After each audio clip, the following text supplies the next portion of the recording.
She threw the wine in his face.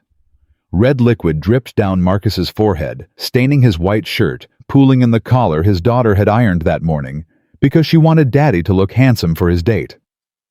"That's for wasting my time," Jennifer said. She grabbed her purse and walked out. The whole restaurant went silent. Every eye turned to Marcus. A black man sitting alone, wine dripping down his face on Christmas night. He didn't move. Didn't wipe his face. Just sat there feeling the cold liquid seep into his skin like shame. Then a woman's voice cut through the silence. "Can you be my new husband?" Marcus turned. A stranger sat at the next table, dead serious. That question would save him. But first, it would tear his whole world apart. Drop a comment with the city you're watching from. Let's see how far this story travels. The wine burned his eyes. Marcus grabbed a napkin, pressed it to his face. His hands were shaking. Around him, people whispered. Someone laughed. A child pointed. "Daddy, why is that man all wet?" Marcus heard it all. Every whisper, every snicker, every pitying glance. 6 years. 6 years of raising Maya alone.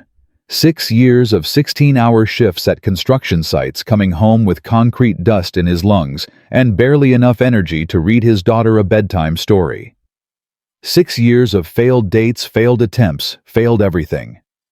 And now this. Wine dripping down his face on Christmas night because a woman couldn't stand the sight of a single father. He should leave.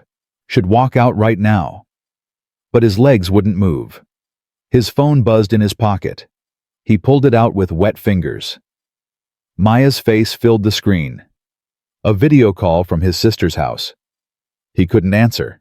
Couldn't let his daughter see him like this. The phone kept buzzing. Maya's smile frozen on the screen.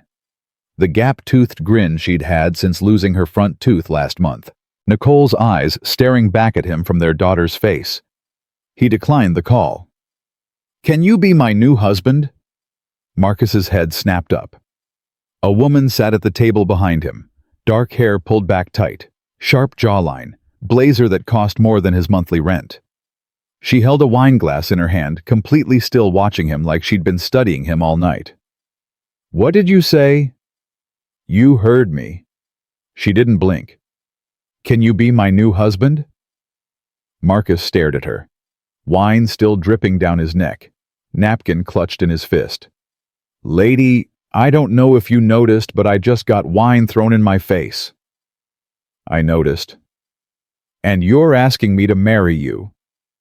"I'm asking if you can be my new husband. There's a difference." She tilted her head. "Sit down. You're making a scene." "I'm making a scene." Marcus almost laughed. "A woman just assaulted me in front of 50 people. 43, I counted." The woman gestured to the empty chair across from her. "Sit. Let me buy you a drink. A real one, not one you wear." Marcus should have walked out. Should have gone home, showered off the humiliation, and crawled into bed. But something in her voice stopped him. She wasn't mocking him. Wasn't pitying him either. She was looking at him like she recognized something. Like she'd seen this movie before and knew how it ended. He sat down. "I'm Victoria." She handed him a clean napkin from her table. "You have wine in your eyebrow." Marcus wiped his face. "Marcus, I know. I heard your date say it. Right before she threw her drink. You heard everything." "I heard enough." Victoria's eyes were dark, sharp, the kind of eyes that missed nothing.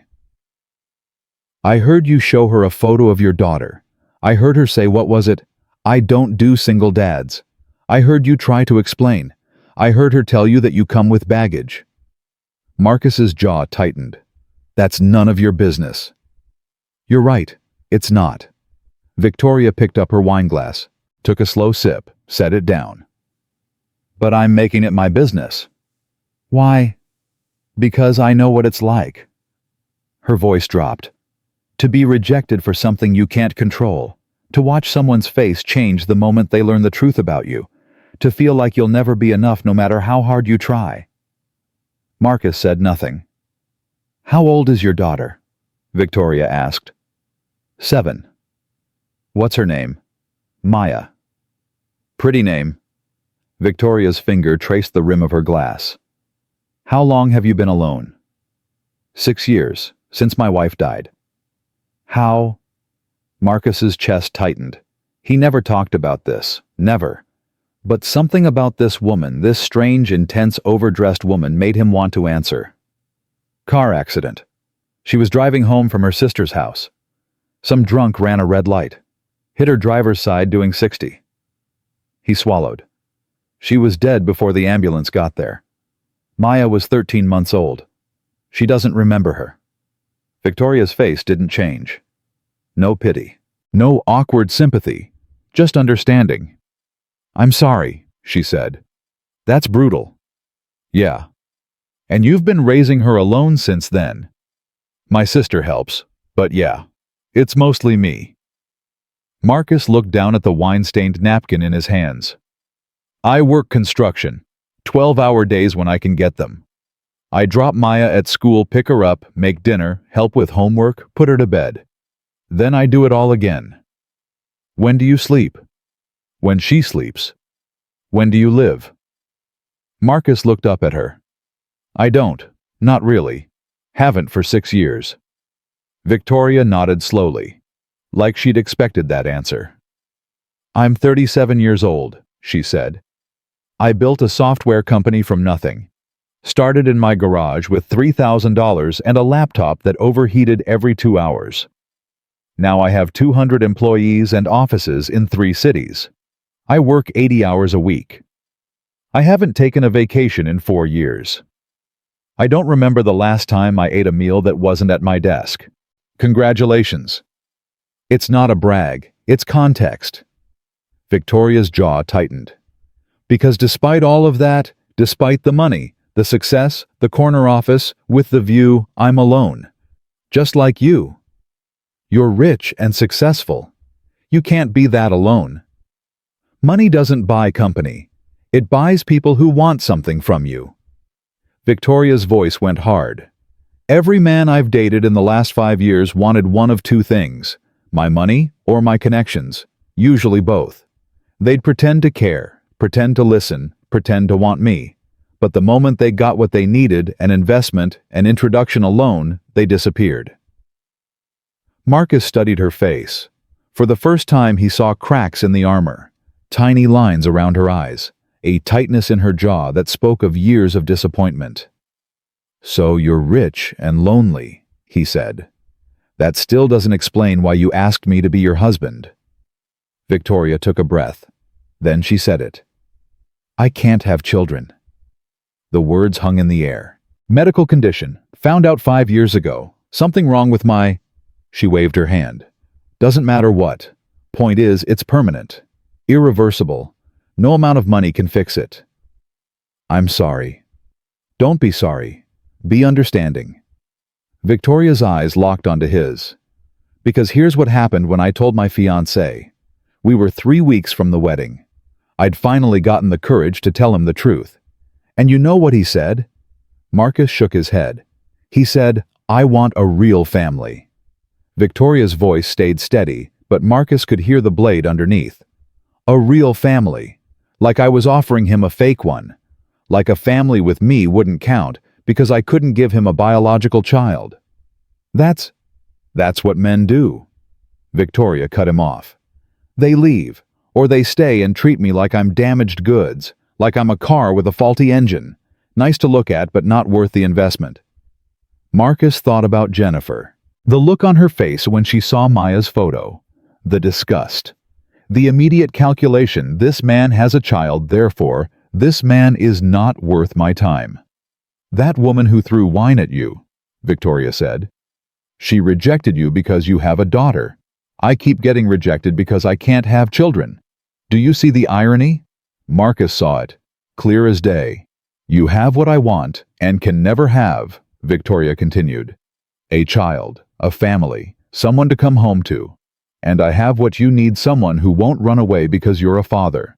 Someone who would see your daughter as a gift, not a burden. You don't know me. I know enough. Victoria leaned forward. I know you work construction, which means you're not afraid of hard work. I know you've been raising a daughter alone for 6 years, which means you're reliable. I know you ironed your shirt for this date. I can see the creases, which means you still care about making an impression. And I know you didn't get angry when that woman threw wine in your face. You just sat there and took it, which means you have patience. Or you've had the hope beaten out of you. Maybe both. Marcus's throat tightened. I'm not asking you to marry me tomorrow, Victoria said. I'm not that crazy. I'm asking you to consider the possibility. Let me meet your daughter. Let's spend some time together. Let's see if this insane idea could actually work. And if it doesn't, then we walk away. You go back to your life, I go back to mine. No harm done. There's always harm. There's also hope. Victoria's voice softened. And you look like a man who could use some hope. Marcus's phone buzzed again. Maya calling back, her face on the screen, that gap-toothed smile. He stared at it for a long moment. I need to answer this, he said. Victoria nodded. Go ahead. Marcus picked up. Hey, baby girl. Daddy. Maya's voice exploded through the speaker. Why didn't you answer before I wanted to show you my drawing? Sorry, sweetheart. Daddy was busy. Are you on your date? Is she pretty? Is she nice? Does she like dragons? Marcus looked at the wine stain on his shirt, at the empty chair where Jennifer had been sitting, at Victoria watching him with those sharp, dark eyes. The date didn't work out, baby. Oh. Maya's voice dropped. Again. That word. Again. Like she'd gotten used to Daddy failing, like she expected it now. Yeah, baby. Again. That's okay, Daddy. Maya's voice brightened immediately, the way only a child's could. Maybe next time you'll find someone who likes dragons. I drew you a picture. It's a dragon eating a Christmas tree because he thought it was broccoli, but then he liked it anyway. Wanna see? Show me. Maya held up the drawing. A green dragon with purple wings chomping on a Christmas tree surrounded by presents. She'd signed it in the corner, Maya, age 7. That's beautiful, sweetheart. I'm gonna put it on the fridge when you get home. Auntie says there's no more room, but I'll find a spot. You always do. I love you, Daddy. I love you too, baby girl. I'll be home soon. He hung up. Victoria was still watching him. She sounds wonderful, Victoria said quietly. She is. Marcus set down the phone. She's the only good thing I have left. Then let's make sure she stays that way. Victoria pulled out her phone. Give me your number. Marcus hesitated. This was insane. This woman was a stranger. A rich, intense, possibly unstable stranger who had proposed to a man with wine dripping down his face on Christmas night. But she was also the first person in 6 years who hadn't run when she heard about Maya. The first person who had looked at him like he was worth something. Like his daughter wasn't baggage but a blessing. He gave her his number. Victoria typed it in. Sent him a text. This is Victoria. I meant every word. Saturday, she said, standing up. There's a park near my house, Marcus cut in. Maya likes to feed the ducks, 10 in the morning. Victoria almost smiled. You're already planning. I'm already hoping. That's worse. No. Victoria put on her coat. That's better. She left cash on the table for both their meals, even though Marcus hadn't ordered anything, and walked toward the door. Victoria. She turned. Why me? Marcus asked. Really? There's got to be 100 men out there who'd marry you in a heartbeat. Victoria looked at him for a long moment. The restaurant noise faded. The whispers stopped. It was just the two of them. Because when that woman threw wine in your face, Victoria said, you didn't get angry. You didn't yell. You didn't make a scene. You just sat there and took it. And I thought that's a man who knows how to survive. That's a man who's been through hell and kept going. That's a man I could build something with. She pushed open the door. Saturday, 10 o'clock. Don't be late. She was gone. Marcus sat alone in the restaurant, wine drying on his skin, a stranger's number in his phone, and for the first time in 6 years, something other than exhaustion in his chest. Hope. Dangerous, stupid, reckless hope. He didn't call for 3 days. Every night after Maya went to sleep, he'd sit in the dark living room and stare at Victoria's text. His thumb would hover over her name. And then he'd put the phone down and look at Nicole's photo on the mantel. Their wedding day. She was laughing, head thrown back, white dress catching the light, so alive, so beautiful, so gone. "What do I do?" he whispered to the photo. "Tell me what to do." The photo didn't answer. It never did. On the 4th day, Victoria called. "You're overthinking this," she said. No greeting, no small talk, just that voice direct, certain, cutting through all his bullshit. "How do you know?" Marcus asked. "Because I've been doing the same thing." He heard her exhale. "I've picked up my phone 50 times to delete your number. Told myself this was stupid, that you'd never call, that I'd made a fool of myself in front of a man covered in Merlot." "Why didn't you delete it?" "Because I can't stop thinking about your daughter's voice." Victoria paused. She asked if your date liked dragons. Like that was the most important qualification in the world. Like nothing else mattered as long as this stranger loved what she loved. Marcus closed his eyes. "That's Maya. She thinks everyone should love dragons." "Maybe she's right." Victoria's voice softened. "Maybe the simple things matter more than we think." Silence stretched between them. "Saturday," Marcus said. "The park. You still coming?" "I'll be there. My sister will watch Maya until I'm sure about you." "That's fair." "And if you hurt my daughter." "I won't." "You don't know that." "No." Victoria's voice went quiet.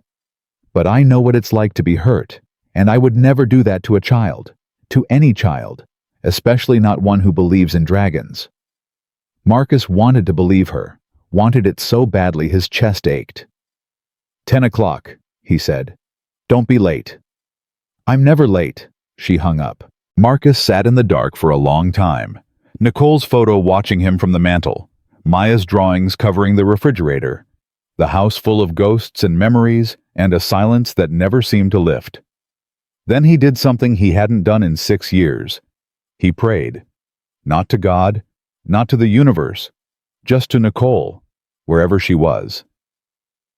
"I don't know if this is right," he whispered. "I don't know if I'm betraying you, but I'm so tired, baby. So tired of being alone. And Maya needs a mother. She needs someone who'll stay." The photo didn't answer, but somewhere in the silence Marcus thought he heard something. Not words, just a feeling, a warmth, a permission he didn't know he'd been waiting for. He picked up his phone, typed a message to Victoria. "See you Saturday." Her response came immediately. "I'll bring bread for the ducks." Marcus smiled. The first real smile in longer than he could remember. Maybe this was insane. Maybe it would blow up in his face. Maybe he'd end up with wine on his shirt again, alone and humiliated and wondering why he ever tried. But maybe not. Maybe, just maybe, a stranger's crazy question on Christmas night was exactly what he'd been waiting for. He put down the phone. Looked at Nicole's photo one more time. "I'm gonna try," he whispered. "I hope that's okay." Then he went upstairs to check on Maya. She was asleep, one arm around her stuffed dragon, the other dangling off the bed. He tucked her in, kissed her forehead, stood in the doorway watching her breathe. "I'm gonna find you a mom-baby girl," he said quietly. "A real one. One who stays."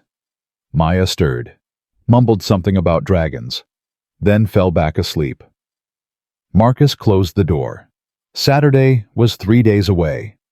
For the first time in 6 years, he couldn't wait. Saturday came too fast. Marcus woke at 5 in the morning, his body running on construction site time, even though it was his day off. He lay in bed staring at the ceiling, listening to the house breathe around him.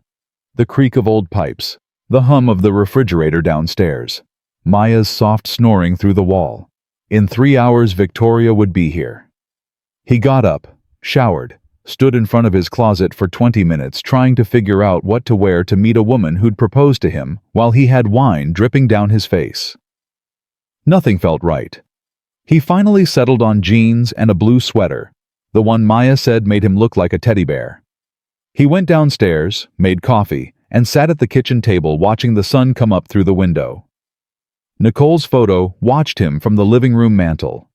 He could see it from where he sat. Her smile. Her eyes. The way she'd looked at him on their wedding day, like he was the only man in the world. "I'm not replacing you," he said quietly. "I need you to know that." The photo didn't answer. At 7:30, Maya came thundering down the stairs. "Daddy, you're up early." She crashed into him, all elbows and wild hair, and that gap-toothed grin. "Are we still going to the park? Is your friend coming, the one you told me about?" "Yeah, baby, she's coming." Maya bounced into a chair. "What's she like? Is she tall? Does she have a dog? I hope she has a dog. Sophie's mom has a dog, and it's so fluffy." "I don't know if she has a dog." Marcus poured her a glass of orange juice. "But you can ask her." "I'm gonna ask her so many questions." Maya gulped down her juice. "I made a list." "A list?" "Uh-huh." Maya pulled a crumpled piece of paper from her pajama pocket. Question 1. Do you like dragons? Question 2. What's your favorite color? Question 3. Can you do a cartwheel? Question 4. Maybe save some questions for later, baby. But I have 17... Marcus laughed. The first real laugh in days. 17 questions might scare her away. Maya's face went serious. If she gets scared by questions, she's not the right one, Daddy. The right one won't get scared. Marcus looked at his daughter, 7 years old and already wiser than him. "You're right," he said. "The right one won't get scared." They ate breakfast together. Chocolate chip pancakes. Marcus's specialty. He burned 2 of them like always, but Maya didn't complain. She never did. She just scraped off the black parts and covered everything in syrup. "Daddy." "Yeah, baby." "What if she doesn't like me?" Marcus set down his fork. "What?" "Your friend, Victoria." Maya pushed a piece of pancake around her plate. "What if she meets me and decides she doesn't want to be your friend anymore, like the other ones?" Marcus's heart cracked. He knew Maya remembered. She was only 7, but she remembered the women who had come and gone. The ones who smiled at first, who brought her presents, who pretended to care, and then disappeared. One by one. Until Maya stopped asking about them, stopped expecting them to stay. "Come here," Marcus said. Maya climbed into his lap. She was getting too big for this, her legs dangling past his knees, but Marcus didn't care. He held her tight. "Listen to me," he said. "Anyone who doesn't want to be in our lives because of you isn't worth having around. You understand? You're not the problem. You're the best thing I've ever done. The best thing in my whole life. Better than building houses. Way better than building houses." Maya smiled. Small and uncertain, but there. "Okay, Daddy. And if Victoria doesn't like you, which is impossible because you're amazing, then she can go right back where she came from. Deal?" "Deal." Marcus kissed the top of her head. Smelled the strawberry shampoo she insisted on using because Sophie used it. His little girl. His whole world. Whatever happened today, he would protect her. Even if it meant walking away from the first woman who'd made him feel hope in 6 years. Victoria arrived at exactly 10 o'clock. Marcus watched from the kitchen window as her car pulled up. Black sedan. Expensive, but not flashy. She got out, and for a moment she just stood there looking at his house, taking it in. It wasn't much. A small 2-story in a working-class neighborhood, peeling paint on the shutters. A lawn that needed mowing.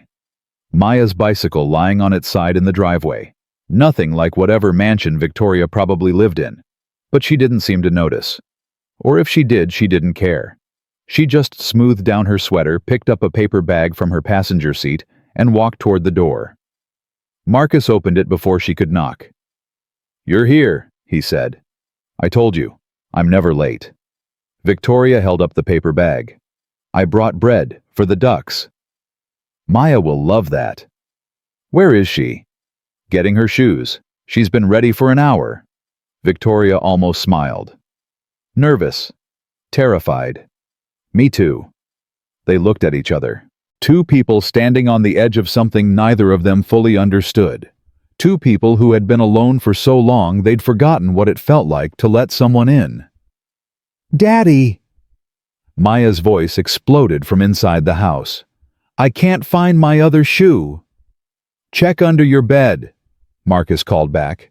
"I already did." "Check again." Footsteps thundered up the stairs. Marcus shook his head. "She loses one shoe every single day. I don't know how. I'm convinced there's a black hole under her bed that only eats left shoes." Victoria laughed. A real laugh, warm and unguarded. It changed her whole face. "I like your house," she said. "It's small." "It's a home. There's a difference." Before Marcus could respond, Maya came flying down the stairs, one shoe on the other clutched in her hand. "Found it. It was in the bathroom. I don't know why." She stopped when she saw Victoria. For a moment, nobody moved. Maya stood at the bottom of the stairs, studying Victoria with those serious dark eyes. Victoria stood in the doorway, holding her bag of bread, looking more nervous than Marcus had ever seen her. Then Maya walked forward, stopped right in front of Victoria, looked up at her. "Are you Victoria?" "I am." "I'm Maya." "I know. Your dad told me all about you." "Did he tell you I like dragons?" "He mentioned it." Maya nodded slowly. "That's good. Some people think dragons are scary, but they're not. They're just misunderstood." "I think you're right," Victoria said. "Most scary things are just misunderstood." Something shifted in Maya's face. Some guard coming down some wall crumbling. "I have questions," Maya said. "I heard 17 of them." Maya's eyes went wide. "Daddy told you. He warned me." Victoria crouched down until she was at Maya's eye level. "I'm ready. Ask me anything." Maya pulled the crumpled paper from her pocket. Question 1. "Do you like dragons?"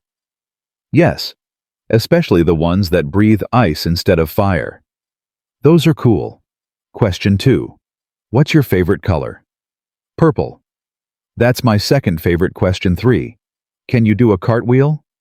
Victoria hesitated. "I haven't tried in about 20 years. "That's okay. I can teach you." Maya paused, looking at her list. "Actually, that's the most important questions. The rest are backup." Victoria smiled. "Did I pass?" Maya looked at her for a long moment. Then she reached out and took Victoria's hand. "You can come to the park with us now."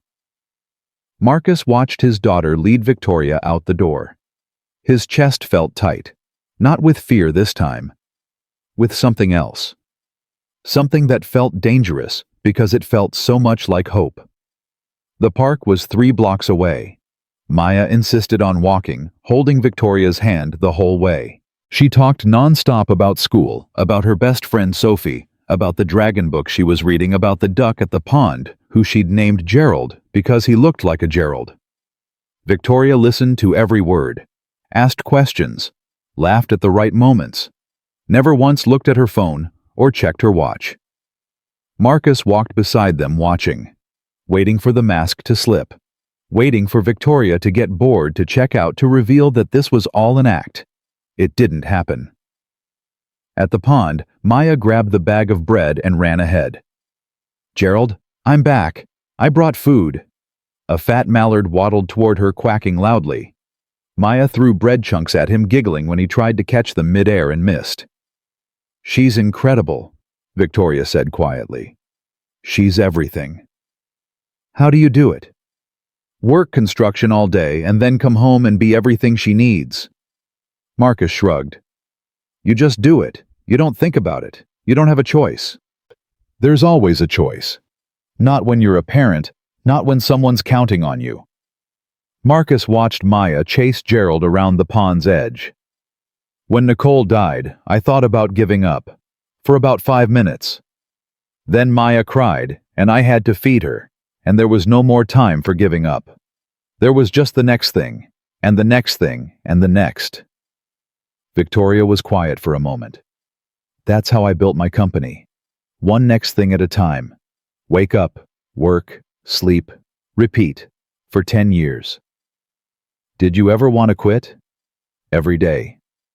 Victoria's voice was flat, honest.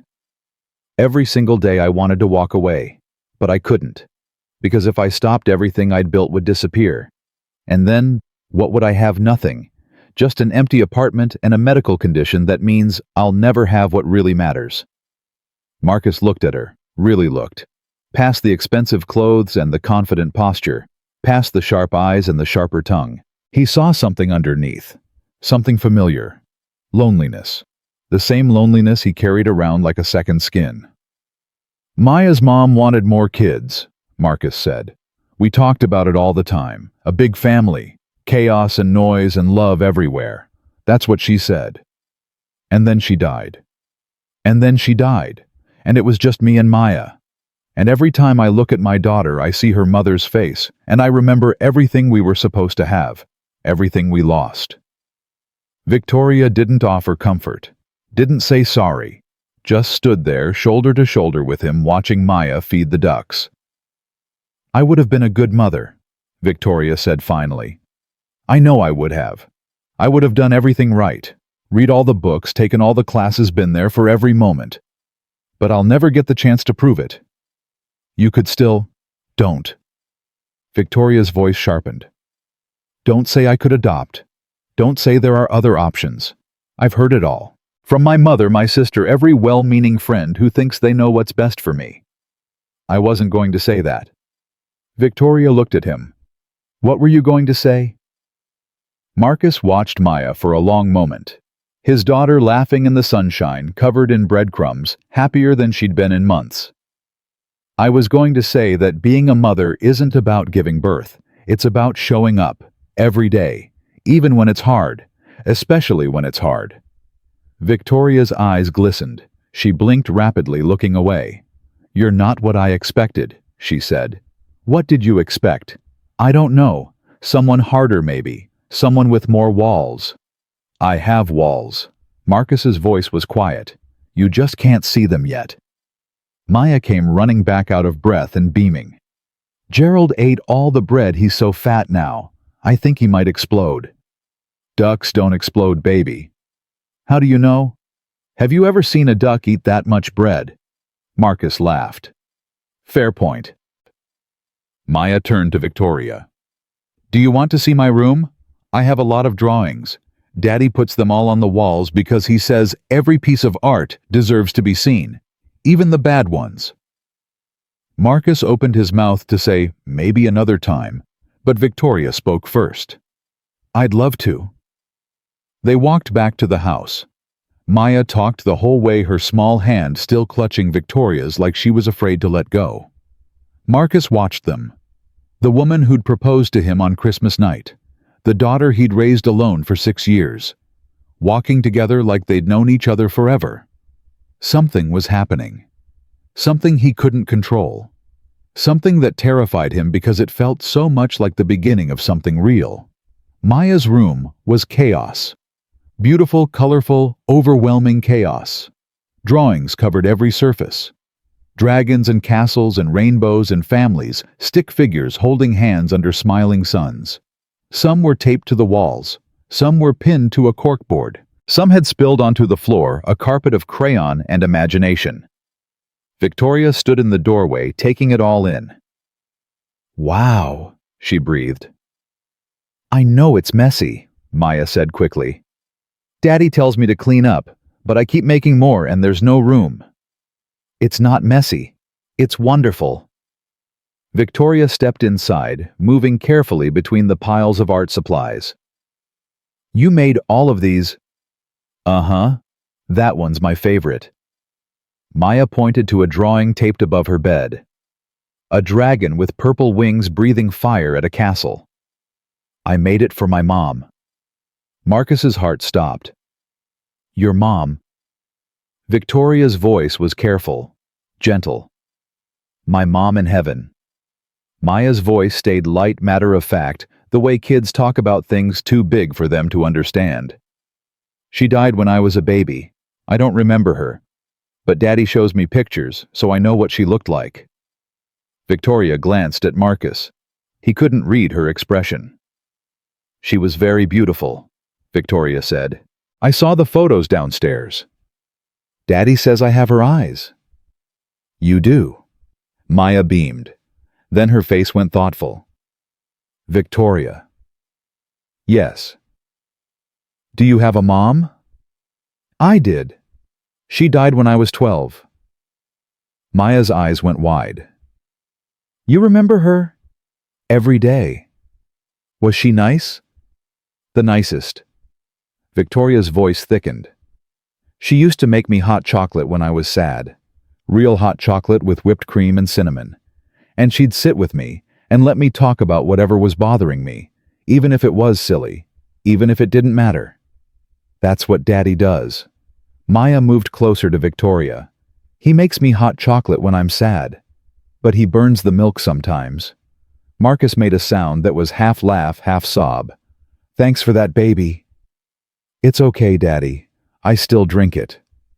Victoria crouched down to Maya's level. Can I tell you something? Okay. I never had a daughter. I always wanted one. But I couldn't have kids. And for a long time that made me very sad. Victoria paused. But then I met your dad, and he told me about you. And I thought maybe I could be part of your family, if you'd let me. Maya was quiet for a long moment. Her small face serious, thoughtful, older than her 7 years. Would you be like my mom? She asked. Victoria shook her head. No one can be your mom. She's your mom forever, even though she's in heaven. But maybe I could be something else. A friend. Someone who cares about you. Someone who wants to be around. Would you stay? The question hit Marcus like a punch. Would you stay? Such a simple question. Such a devastating answer if it was wrong. I want to, Victoria said. I can't promise nothing bad will ever happen. I can't promise everything will be perfect. But I can promise I'll try. Really try. To be there for you and your dad. If you'll let me. Maya looked at Victoria for a long moment. Then she reached out and touched Victoria's face. A small hand against a grown woman's cheek. Gentle, curious. Your eyes are sad, Maya said. Like Daddy's. Victoria's breath caught. They are, but that's okay. Daddy's eyes get less sad when I hug him. Maya wrapped her arms around Victoria's neck. Maybe this will help. Victoria froze. For just a second, Marcus saw her walls come down completely. Saw the woman underneath, the lonely, longing, desperate woman who had proposed to a stranger on Christmas night because she couldn't bear one more day alone. Then Victoria hugged Maya back, tight, like she was holding on to something precious, something she'd been waiting her whole life to find. Thank you, Maya, Victoria whispered. You're welcome. Maya pulled back, her face bright again. Do you want to draw with me? I'll teach you. You can draw a dragon. I'm not very good at drawing. That's okay. Nobody's good at first. You have to practice.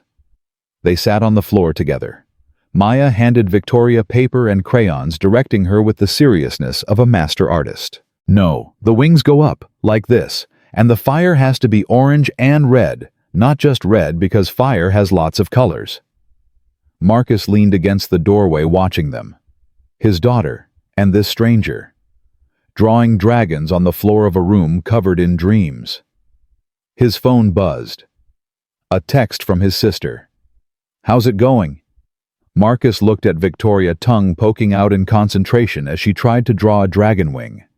At Maya, patiently correcting her mistakes.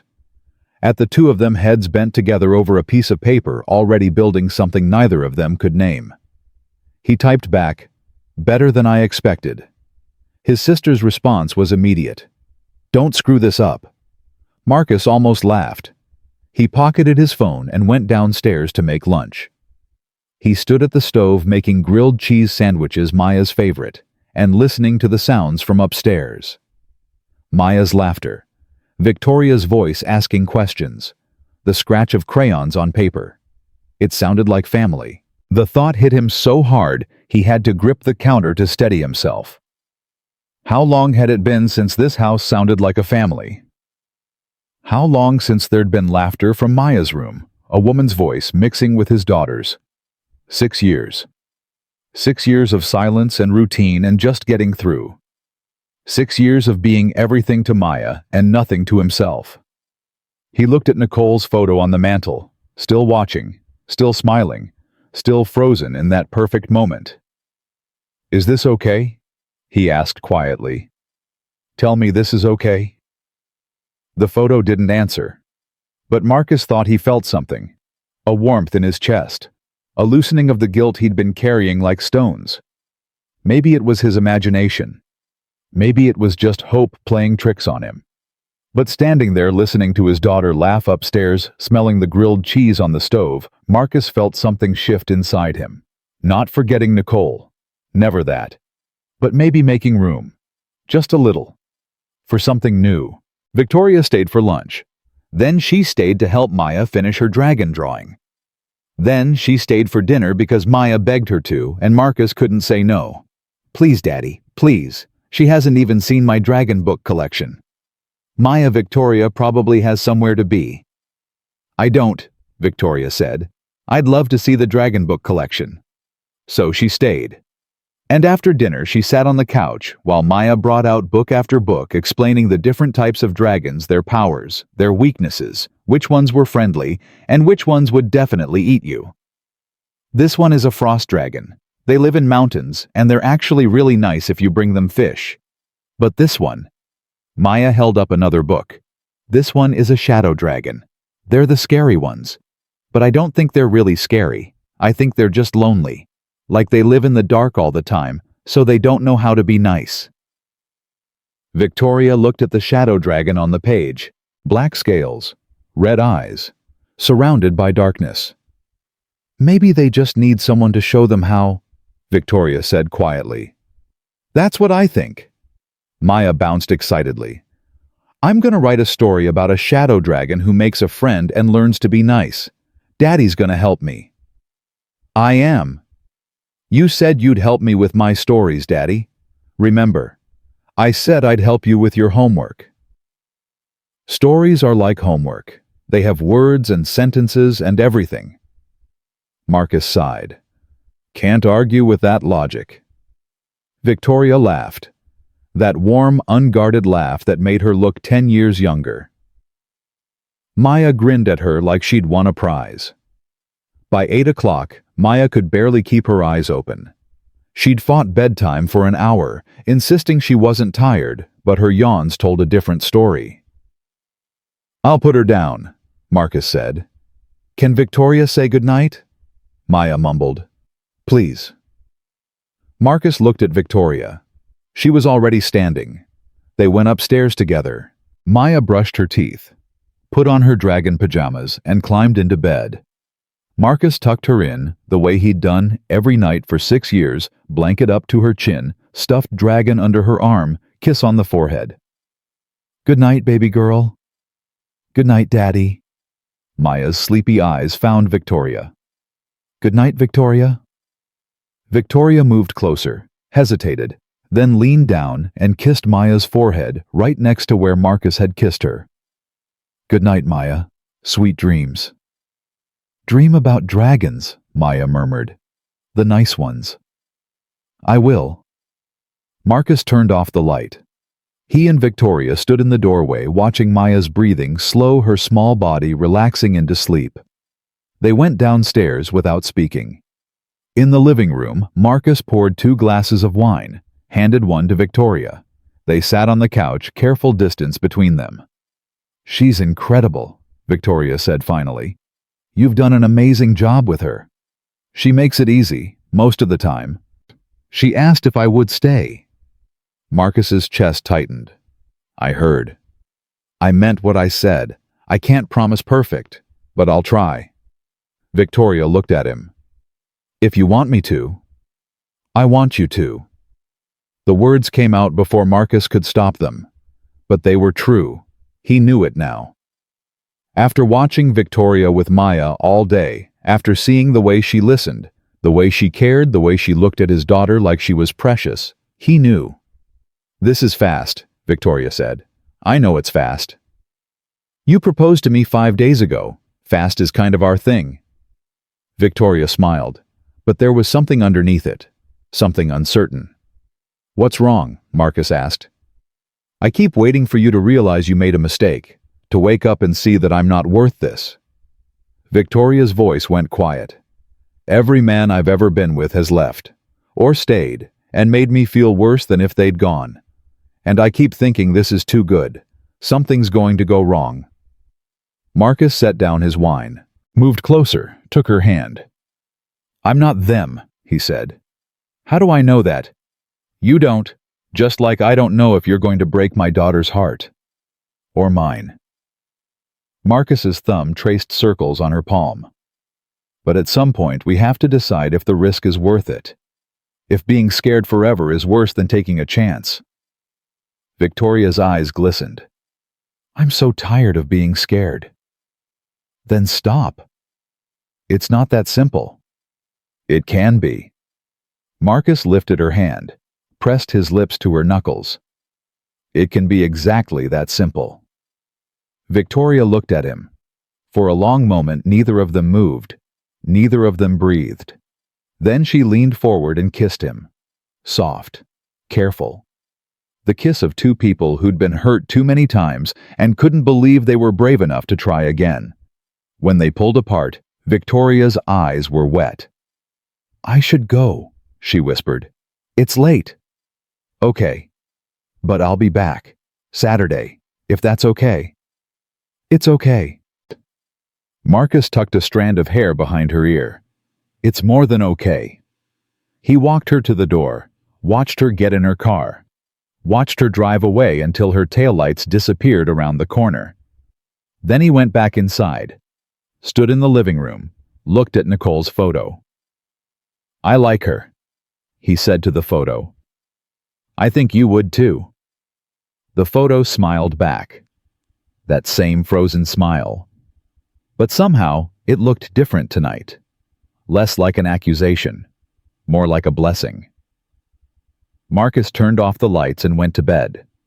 For the first time in 6 years, he didn't dream about the accident. Didn't dream about the hospital, the phone call, the funeral. He dreamed about dragons, the nice ones, and a little girl laughing in the sunshine, and a woman with sad eyes who was learning how to smile again. Victoria came back every Saturday, then every Saturday and Wednesday, then whenever she could steal a few hours from work. Marcus watched the relationship grow, Victoria and Maya building something neither of them could name. Victoria teaching Maya about architecture. Buildings are like dragons. They need a strong skeleton to stand up. Maya teaching Victoria about art. You can't be scared of the paper. The paper wants you to draw on it. They developed routines. Saturday mornings at the park feeding Gerald the duck until he was so fat he could barely waddle. Wednesday evenings at the kitchen table, Victoria helping Maya with homework while Marcus cooked dinner. Sunday afternoons in Maya's room, surrounded by art supplies creating worlds out of crayons and imagination. Marcus watched and felt something loosening in his chest day by day. Some knot of grief and guilt that had been there so long, he'd forgotten what it felt like to breathe without it. You're different, his sister said one Sunday afternoon. She'd come over to drop off some of Maya's clothes she'd had at her house. Lighter, happier. Don't play dumb. Don't play. It's because of her, isn't it, Victoria? Marcus couldn't help the smile that spread across his face. Maybe. I like her. Maya likes her. Hell, even the duck likes her.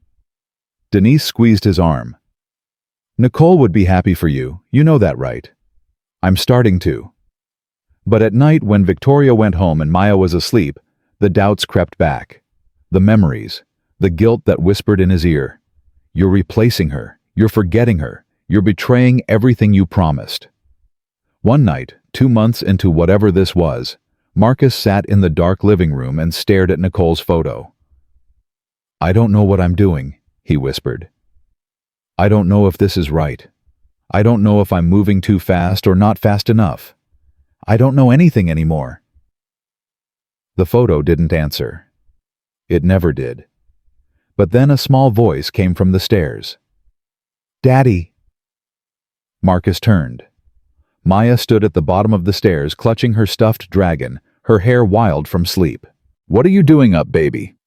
I heard you talking. Maya padded across the room and climbed into his lap. Who were you talking to? Marcus looked at Nicole's photo. Your mom. Maya followed his gaze. Her small face went thoughtful. Daddy. Yeah, baby. Do you think Mom would like Victoria? Marcus's throat tightened. I don't know. I hope so. I think she would.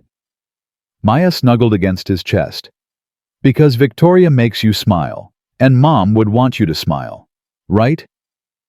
Out of the mouths of babes, Marcus thought, his 7-year-old cutting through all his doubt with a single question. Yeah, baby. Mom would want me to smile. Then it's okay. Maya yawned. Victoria makes you smile. So it's okay. She fell asleep in his arms. Marcus held her looking at Nicole's photo, his daughter's words echoing in his head. Victoria makes you smile. So it's okay. Maybe it was that simple. Maybe love didn't have to be complicated. Maybe it just had to be real. He carried Maya back to bed, tucked her in, kissed her forehead. Then he pulled out his phone and typed a message to Victoria. I want you to meet my sister, officially, as my girlfriend. Her response came immediately, even though it was after midnight. I'd like that. Marcus smiled, set down his phone, closed his eyes. For the first time in 6 years, the guilt was quiet. The memories were soft instead of sharp. The future didn't seem like something to survive, but something to look forward to. He was falling in love. And it was okay. 3 months changed everything. Victoria became part of the fabric of their lives, woven into the daily routines Marcus had built alone for 6 years. She was there in the morning, texting Maya good luck before school. She was there in the evenings, helping with homework, laughing at Maya's jokes, learning to draw dragons that still looked like lumpy potatoes. She was there on weekends at the park, at the grocery store, at the kitchen table where Nicole used to sit. Marcus stopped flinching when he saw her in Nicole's chair. Stopped feeling guilty when he laughed at her jokes. Stopped waiting for the other shoe to drop. Maybe that was his first mistake. Letting his guard down. Believing that this could actually work. Maya's school announced an art competition in March. Students would display their work in the gymnasium, and families were invited to come watch the judging. Can Victoria come? Maya asked immediately. Please, Daddy, please. We'll ask her. I already asked her. Maya grinned. She said yes. She said she wouldn't miss it for anything. Marcus smiled. Of course Victoria had said yes. She never said no to Maya, never missed a moment, never made excuses. The art show was on a Saturday afternoon. Maya had been working on her submissions for weeks, staying up late spreading supplies across the kitchen table, shooing Marcus away whenever he tried to peek. It's a surprise, Daddy. You can't see until the show. I'm your father. I should get a preview. That's not how surprises work. On the morning of the show, Maya was a bundle of nerves. She barely touched her breakfast, kept checking her backpack to make sure her drawings were still there.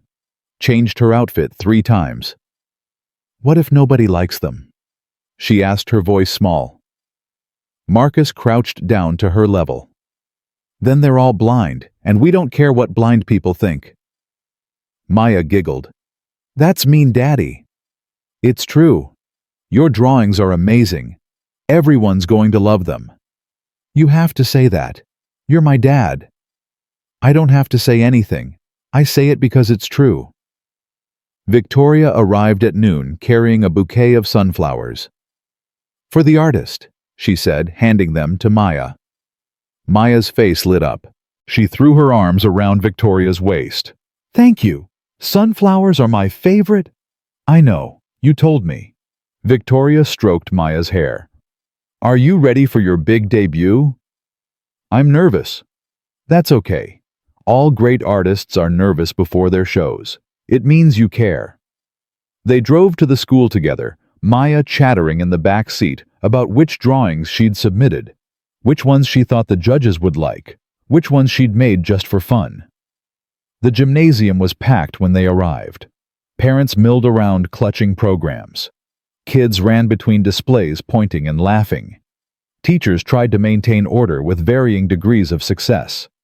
Maya's section was in the corner. 3 drawings pinned to a board with her name underneath. Marcus stopped when he saw them. The first was a sunset. Oranges and pinks and purples bleeding into each other, the kind of sky that made you believe in magic. Maya had been working on it for weeks, layering colors, asking Victoria about shading techniques. The second was a dragon. Not one of her usual friendly dragons. This one was fierce, powerful, breathing fire at an invisible enemy. But if you looked closely, you could see a small figure standing beside it. A girl with dark curly hair, one hand on the dragon's wing. The third drawing made Marcus's breath stop. It was a family. 3 people holding hands. A tall black man in a blue sweater. A woman with dark hair in a purple dress. A little girl in the middle, her curly hair bouncing a gap-toothed smile on her face. Under it, in Maya's careful handwriting, "My new family." Victoria stood beside him, staring at the drawing. Her hand flew to her mouth. "Oh," she breathed. "Oh, Marcus." Maya appeared beside them, her face anxious. "Do you like it? I worked really hard on it. I wanted to get Victoria's hair right. It took me forever." Marcus couldn't speak. His throat was closed. His eyes burned. "It's beautiful, baby," he finally managed. "It's the most beautiful thing I've ever seen." Maya beamed. "I'm going to show my teacher." She ran across the gymnasium, weaving between adults, her voice ringing out. "Mrs. Patterson! Mrs. Patterson! My family's here!" Victoria reached for Marcus's hand. Her fingers were trembling. "She called me family," Victoria whispered. "She drew me as family." "You are family." Marcus squeezed her hand. "You have been for a while." Victoria's eyes were wet. She blinked rapidly, trying to hold back tears. "I never thought I didn't expect—" "I know." Marcus lifted her hand to his lips. "Neither did I." Across the room, Maya pointed at her drawing. Her voice carried over the noise, clear and proud. "That's my new mom. She's the best." Every head in the gymnasium turned.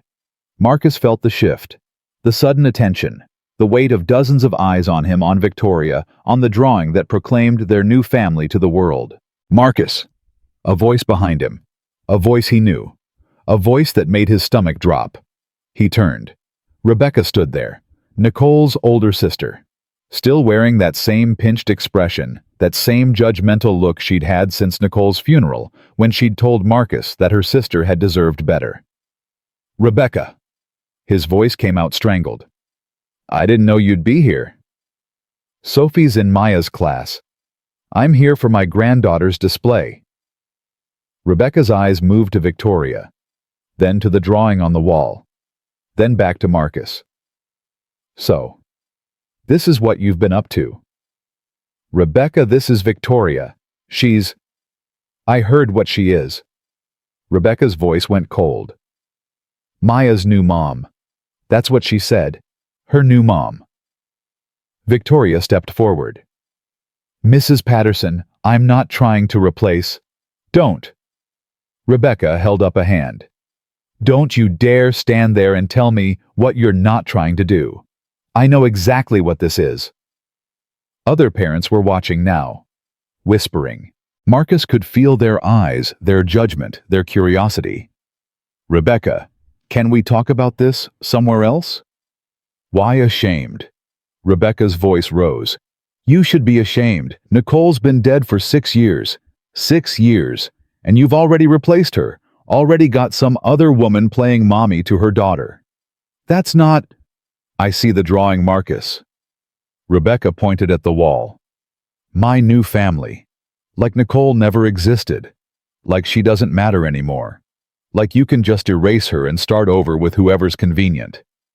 Victoria isn't convenient. She's what someone who walked into your life and decided to take over.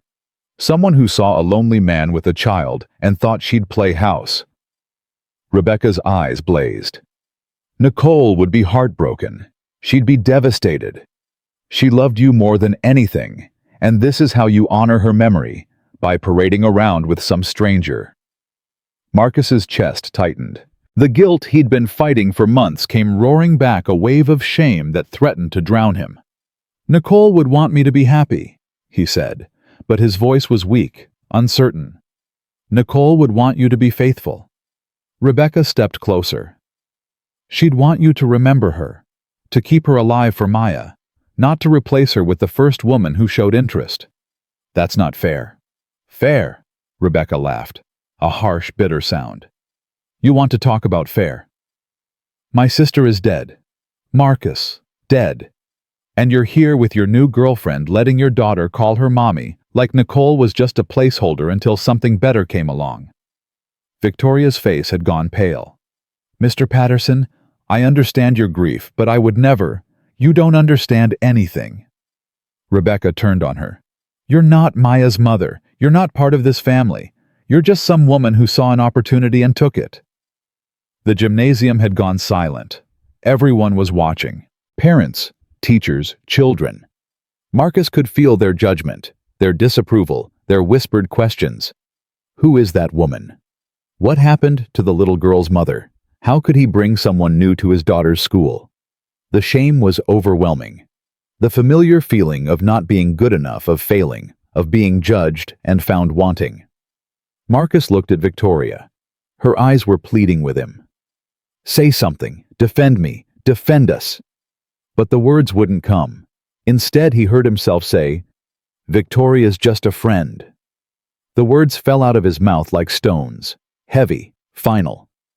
Victoria flinched, a visible physical flinch like he'd slapped her across the face. What? Her voice was barely a whisper. She's not Maya's mom. Marcus couldn't stop himself. The fear was too strong, the shame too overwhelming. She's just someone who's been helping out, that's all. Rebecca nodded slowly. Good. At least you still have some sense. Victoria stared at Marcus. Her face was white. Her hands were shaking. Marcus! Her voice broke. Tell me you didn't just say that. He couldn't look at her. Couldn't face what he'd done. He stared at the floor, at his shoes, at anything but the woman he'd just betrayed. I should go, Victoria said quietly. Victoria, wait. No. She held up a hand. Her voice trembled. You just told a room full of people that I'm nothing, that I don't matter, that I'm just someone helping out. I didn't mean... Yes, you did. Tears spilled down her cheeks. You meant every word. I could see it in your face. The moment she challenged you, the moment it got hard, you threw me away, just like everyone else. Victoria, please. I can't do this. She was crying now openly in front of everyone. I thought you were different. I thought this was real. But I was wrong. I was so stupid to believe. You're not stupid. Then what am I? Victoria's voice rose. What am I to you, Marcus? A friend. Someone helping out, a placeholder until something better comes along. She wiped her eyes. I gave you everything. I gave Maya everything. I let myself believe I could be part of a family. And the first time someone questions it, you throw me away like I'm nothing. I was trying to protect Maya. From what? Victoria's voice cracked. From having someone who loves her. From having someone who would do anything for her. From having a family. Marcus had no answer. The words stuck in his throat like broken glass. Victoria shook her head. I can't compete with a ghost, Marcus. I can't keep fighting for a place in your heart when you won't even let me in. And I can't stand here while you pretend I don't exist because someone made you feel guilty. She grabbed her purse, turned toward the door. Victoria. Marcus reached for her arm. She pulled away. Don't touch me. Don't call me. Don't come looking for me. I deserve better than this. I deserve someone who won't be ashamed of me. Someone who will stand up and fight for me instead of hiding behind excuses and guilt. Please. Goodbye, Marcus. She walked out of the gymnasium. Didn't look back. The door swung shut behind her with a sound like a coffin closing. Marcus stood frozen. The whole room was staring at him. Whispers everywhere. Judgment everywhere. Rebecca stood there with her arms crossed. It's for the best. You'll see. Marcus turned to look at her. Really look at her. This woman who had never approved of him, who had told Nicole she was making a mistake marrying a construction worker, who had looked down on him from the moment they met. Get away from me, he said. Rebecca blinked. Excuse me. Get away from me, right now, before I say something I can't take back. I was just trying to... You were trying to hurt me, like you always do, like you've done since the day Nicole died. Marcus's voice shook. You blamed me. I know you did. You thought it should have been me in that car. You thought if she'd married someone better, someone richer, she'd still be alive. Rebecca's face went red. That's not... Don't lie to me. I've seen the way you look at me. I've heard the things you say to your husband when you think I'm not listening. Marcus stepped closer. But here's the truth, Rebecca. Nicole loved me. She chose me. And if she were here right now, she'd be ashamed of you. For coming to her daughter's art show and making it about your anger. For driving away the only woman who's made Maya happy in 6 years. For using her memory as a weapon. How dare you? Daddy. Maya's voice cut through everything. Small, scared. Marcus turned. His daughter stood a few feet away, her eyes wide, her face confused. Where did Victoria go? Maya asked. Why was she crying? Marcus's heart shattered. She had to leave baby. Why? I don't know. Did I do something wrong? Maya's lower lip trembled. Did my drawing make her sad? No, baby, no. Marcus crouched down, pulled Maya into his arms. Your drawing was perfect. You didn't do anything wrong. Then why did she leave? Why was everyone yelling? Marcus didn't know what to say. How do you explain to a 7-year-old that Daddy made a terrible mistake? That Daddy was too scared to stand up for the woman they both loved? That Daddy might have just destroyed the only good thing that had happened to them in 6 years? Sometimes grown-ups make mistakes, Marcus said quietly. Sometimes we get scared and we say things we don't mean. Did you make a mistake, Daddy? Marcus looked at his daughter, her mother's eyes staring back at him, full of confusion, full of hurt. Yeah, baby, Daddy made a big mistake. The drive home was silent. Maya sat in the back seat clutching her sunflowers, staring out the window. She hadn't said a word since they left the school. Marcus kept checking the rearview mirror, kept watching his daughter's face for some sign of what she was thinking. When they pulled into the driveway, Maya finally spoke. Is Victoria going to come back? Marcus turned off the car, sat there in the silence. I don't know, baby. Can you call her? I don't think she wants to talk to me right now. Maya's face crumpled. But I want to see her. I want to show her my ribbon. She held up the blue ribbon she'd won for the sunset drawing. She should have been there. She helped me with the shading. I know, baby. Why did she leave Daddy, really? Marcus closed his eyes. Because Daddy was scared. And when Daddy got scared, he said something that hurt her feelings. Something really bad. What did you say? I said she wasn't part of our family, that she was just a friend. Maya was quiet for a long moment. Then she said, But that's not true. No, baby, it's not. Then why did you say it? Because Auntie Rebecca was saying mean things, and Daddy got scared of what everyone would think, And sometimes when grown-ups get scared, they make bad choices. Maya looked down at her sunflowers. Victoria brought me these because she knew they were my favorite. She remembered. Nobody remembers stuff like that except you and her. I know. She's not just a friend, Daddy. She's our family. You said so. You told me she was family. She is baby. Then you have to tell her. Maya's voice got firm. You have to tell her you made a mistake. You have to say sorry.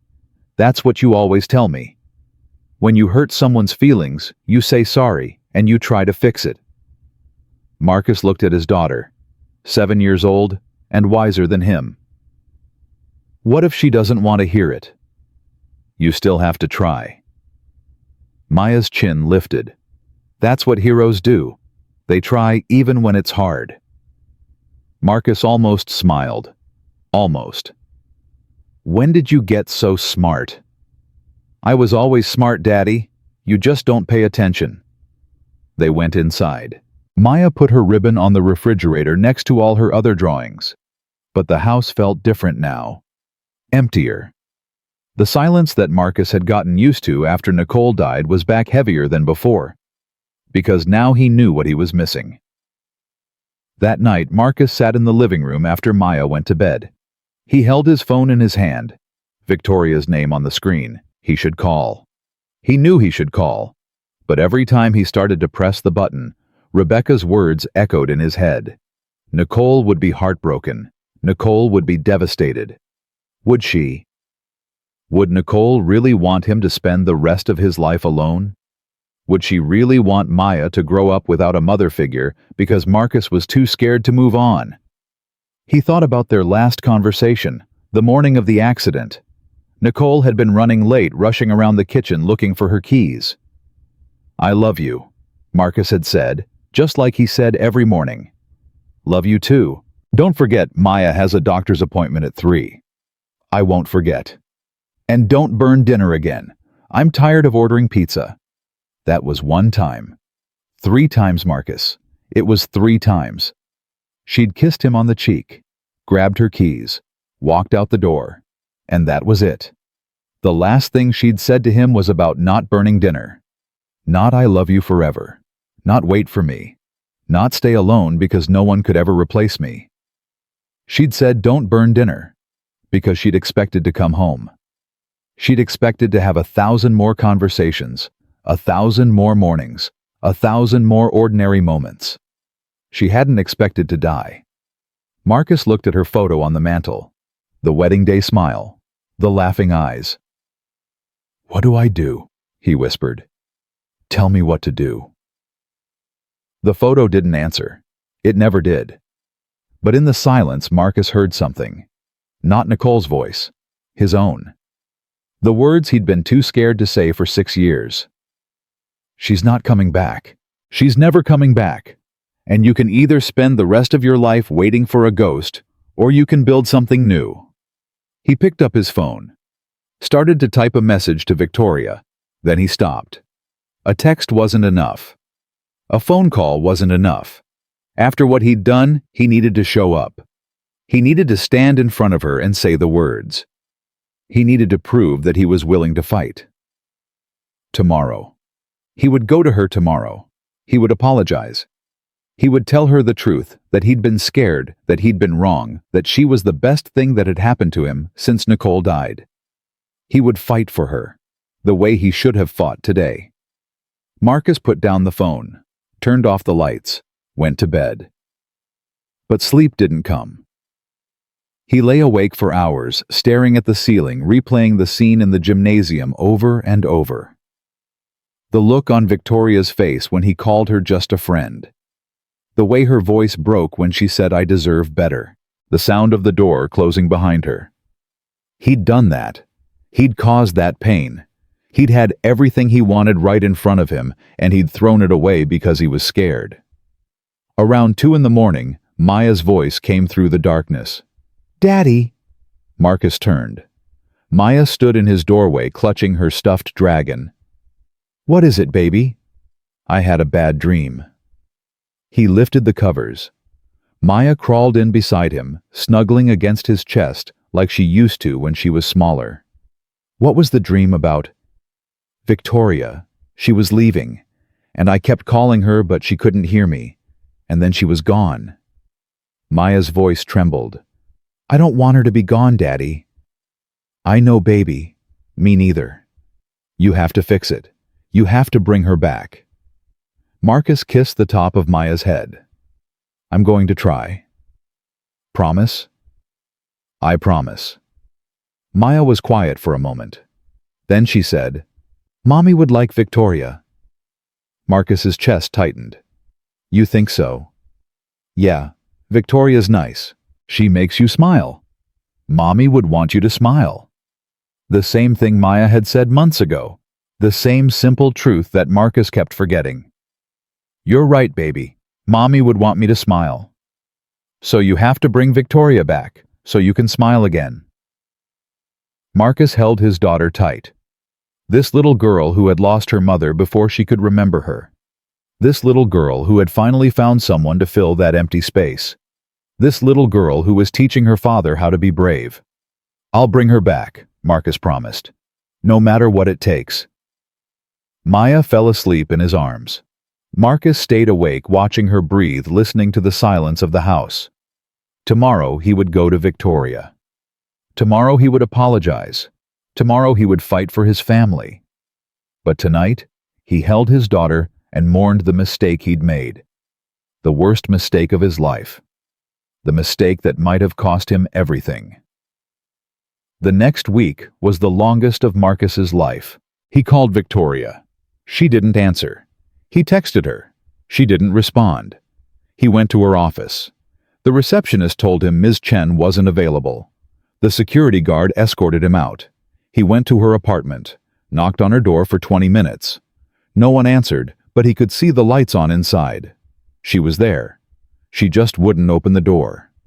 Victoria, please. He pressed his forehead against the cold wood. Just let me explain. Just give me 5 minutes.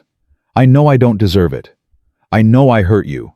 But please, just 5 minutes. Silence. I love you. The words came out broken. I should have said it a long time ago. I should have stood up for you. I should have told Rebecca and everyone else that you're the best thing that's ever happened to me. To us. Still nothing. Maya misses you. She asks about you every day. She doesn't understand why you're gone. Marcus's voice cracked. I don't know what to tell her. I don't know how to explain that Daddy was a coward. That Daddy threw away the best thing in his life because he was scared. The door stayed closed. Marcus stood there for a long time. Then slowly he turned and walked away. Maya waited at home, her face hopeful when he came through the door. Is Victoria coming? Marcus shook his head. Not today, baby. Tomorrow. I don't know. Maya's face fell. She's not coming back, is she? Marcus didn't know how to answer, didn't know what to say to make this better. I'm trying, baby. I'm trying everything I can. Try harder. Maya's voice was fierce. You promised. I know I did. Then try harder. That night Marcus found a note taped to Maya's bedroom door. Pink construction paper, crayon letters. I want Victoria to be my mom. Marcus sank to the floor, the note clutched in his hand. His daughter's words staring up at him. A child's desperate wish written in purple crayon. He'd failed. He'd failed Nicole by being too scared to move on. He'd failed Maya by bringing Victoria into her life and then driving her away. He'd failed Victoria by choosing fear over love. He'd failed everyone. Marcus sat there in the hallway, his back against the wall, and let himself feel the full weight of what he'd done. The worst mistake of his life, and he didn't know how to fix it. But he had to try. For Maya. For Victoria. For himself. He had to try. 3 more days passed. Marcus barely slept, barely ate. He went through the motions at work, hauling lumber and laying concrete, but his mind was somewhere else. Every swing of the hammer, every load of bricks, he was thinking about Victoria. about the look on her face when he'd called her just a friend, about the way her voice had broken when she'd said goodbye. His sister called him on Thursday night. "You sound terrible," Denise said. "Thanks. I'm serious. Marcus, what's going on?" "Maya called me crying yesterday. She said Victoria's gone and you won't tell her why." "I told her why. I made a mistake." "What kind of mistake?" Marcus closed his eyes, leaned against the kitchen counter. Rebecca showed up at Maya's art show. She saw Victoria. She started saying things about Nicole, about how I was replacing her, about how I should be ashamed. "That woman." Denise's voice went hard. "She's been poisoned since day one. She got in my head. Everyone was staring. Everyone was judging. And I panicked. I told them Victoria was just a friend, that she wasn't part of our family. You did what?" "I know." "Marcus." Denise's voice was a mix of anger and disbelief. "You told that woman, the woman who loves you, the woman who loves your daughter, that she's nothing, in front of everyone." "I know." "Have you lost your mind?" "I was scared, Denise." Rebecca was saying all these things about Nicole, and everyone was looking at me like I was some kind of monster for moving on, and I froze. I said the wrong thing. "The wrong thing, Marcus? You broke that woman's heart. You broke Maya's heart. You probably broke your own damn heart." "I know." "Stop saying I know." Denise's voice rose. "What are you going to do about it?" "I've tried everything. I called her. I texted her. I went to her office, her apartment. She won't talk to me." "Then try harder." "That's what Maya said." "Smart kid. Listen to her." Denise paused. "Marcus, I watched you after Nicole died. I watched you shut down, close off, become a ghost of yourself. And then Victoria came along, and for the first time in 6 years, I saw my brother again. The real you. The one who laughs and hopes and believes good things can happen." Marcus's throat tightened. "Don't let Rebecca take that from you." Denise continued. "Don't let fear take that from you. Nicole is gone. She's been gone for 6 years. And she would hate to see you destroy your own happiness because you're scared of what people think. You didn't know Nicole. I knew her well enough. I knew she loved you more than anything. I knew she wanted you to be happy. And I know, Marcus, that she wouldn't want you to spend the rest of your life alone because some bitter woman made you feel guilty for moving on." Marcus didn't respond, couldn't respond. "Go get her back," Denise said. "Whatever it takes, whatever you have to do. Because if you let Victoria walk away, you're going to regret it for the rest of your life." She hung up. Marcus stood in the kitchen phone, still pressed to his ear, his sister's words echoing in his head. Go get her back, whatever it takes. But how Victoria wouldn't see him, wouldn't talk to him, wouldn't give him a chance to explain. He walked into the living room, sat down on the couch, stared at Nicole's photo on the mantel. "I don't know what to do," he whispered. "I've tried everything. She won't listen." The photo smiled back, silent, unchanging. "I love her. I love Victoria.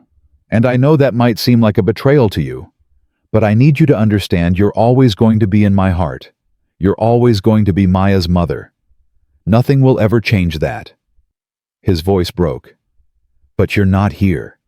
You're not here to hold me when I'm scared. You're not here to tell me everything's going to be okay. You're not here to help me raise our daughter. And I can't do this alone anymore. I've been alone for 6 years and I'm so tired. I'm so tired of being scared and sad and empty." Tears rolled down his cheeks. "Victoria makes me feel alive again. She makes Maya happy. She makes our house feel like a home. And I threw it all away because I was too much of a coward to stand up for her." He wiped his face, took a shaky breath. "If you can hear me wherever you are, I need you to help me. I need you to help me find a way back to her. Because I can't lose her, Nicole. I can't lose someone else I love." The photo didn't answer. But something shifted in Marcus's chest. Some weightlifting, some clarity emerging from the fog of grief and guilt. He knew what he had to do. Friday after work, Marcus drove to the Italian restaurant. The same one where he'd met Victoria. The same table where she'd asked him the impossible question that had changed his life. He sat down, ordered coffee, waited. He didn't know if Victoria would come. He'd sent her one final message that morning. "Please meet me at Tony's Italian, 7 p.m. I won't bother you again after this. I just need to say some things. You don't have to respond. You don't have to forgive me. But please, please come." He'd stared at his phone all day waiting for a response. None came. But he came anyway. Because he had to try. Because trying was all he had left. 6:30 came and went. 6:45, 6:50, 7 o'clock. Marcus's coffee went cold. His hope went colder. She wasn't coming. He'd pushed too hard, hurt her too badly, waited too long. She was done with him, and he deserved it. He reached for his wallet to pay the bill. The door opened. Victoria stood there, hair pulled back, dark coat, eyes red from crying or sleeplessness or both. She looked at him across the restaurant, didn't move, didn't speak. Marcus stood up slowly. His heart pounded so hard he could hear it in his ears. "You came," he said. "I almost didn't." Victoria's voice was flat, guarded. "I sat in my car for 20 minutes trying to convince myself to drive away." "What changed your mind?" "I don't know." She walked toward him, stopped at the table, didn't sit down. "Maybe I wanted to hear what excuse you'd come up with. Maybe I wanted to see if you'd actually show up." "I showed up. I noticed." They stood there, the table between them, 6 feet and 6 years of pain separating them. "Sit down," Marcus said. "Please, just give me 10 minutes." "I don't know if I have 10 minutes to give you." "5 then, 5 minutes. And then if you want to leave, I won't stop you. I won't call you. I won't show up at your apartment again. I'll let you go." Victoria studied his face, looking for something, some sign that this was worth her time. Then she sat down. Marcus sat across from her, the same seats they'd taken on Christmas night, when everything had started. "I'm sorry," he said. "Is that it?" "That's what you wanted to say." "No, let me finish." Marcus took a breath. "I'm sorry for what I said at the art show. I'm sorry I called you just a friend. I'm sorry I pretended you didn't matter. But more than that, I'm sorry for why I did it." Victoria's jaw tightened. "And why did you do it?" "Because I was scared. Because Rebecca started talking about Nicole, and everyone was staring, and I felt like I was doing something wrong. Like loving you meant I was betraying her. Like moving on made me a bad person." "That's not an excuse." "You're right. It's not." Marcus leaned forward. "But it's the truth. For 6 years I've been carrying around this guilt. This idea that I should stay faithful to Nicole's memory forever. That wanting someone else meant I didn't love her enough. That being happy again meant I was forgetting her." Victoria's expression didn't change. But she didn't leave. "And then you came along," Marcus continued. "And you didn't just make me happy, you made me feel alive. For the first time in 6 years, I woke up excited about the future instead of dreading it. For the first time I could imagine a life that wasn't just surviving, a real life, a family." "Then why did you throw it away?" "Because I didn't think I deserved it." Marcus's voice cracked. "I didn't think I deserved to be happy. I didn't think I deserved you. And when Rebecca started attacking, all those old feelings came rushing back. The guilt, the shame, the belief that I was doing something wrong by loving you." Victoria looked down at the table. Her hands were clenched in her lap. "I spent the last week thinking about Nicole," Marcus said. "About what she would want. about what she would say if she could see me now. And you know what I realized? What? She'd be furious at me. Victoria looked up, surprised. Not for loving you, not for moving on. She'd be furious at me for pushing you away, for choosing fear over love, for being such a coward that I couldn't stand up for the woman I loved in front of a room full of strangers. Marcus's eyes burned. Nicole was brave. She was fierce. She would have fought for what she wanted no matter what anyone thought. And she would have wanted me to fight too. You didn't fight, Victoria said quietly. You gave up before the fight even started. I know, and I'll regret it for the rest of my life. Marcus reached across the table. His hand stopped halfway, waiting. But I'm fighting now. I'm here. I'm telling you the truth, all of it. And I'm asking you to give me another chance. Victoria stared at his hand. Didn't take it. How do I know you won't do this again? She asked. How do I know the next time someone questions us, you won't throw me away to protect yourself? You don't. Marcus kept his hand extended. I can't promise I'll never be scared again. I can't promise I'll always say the right thing. But I can promise I'll never stop fighting for you. I'll never stop choosing you. Even when it's hard. Especially when it's hard. Words are easy, Marcus. I know. That's why I'm not just giving you words. He reached into his pocket, pulled out a folded piece of paper, handed it to her. Victoria unfolded it slowly. Maya's note. Pink construction paper, purple crayon. I want Victoria to be my mom. Victoria's breath caught.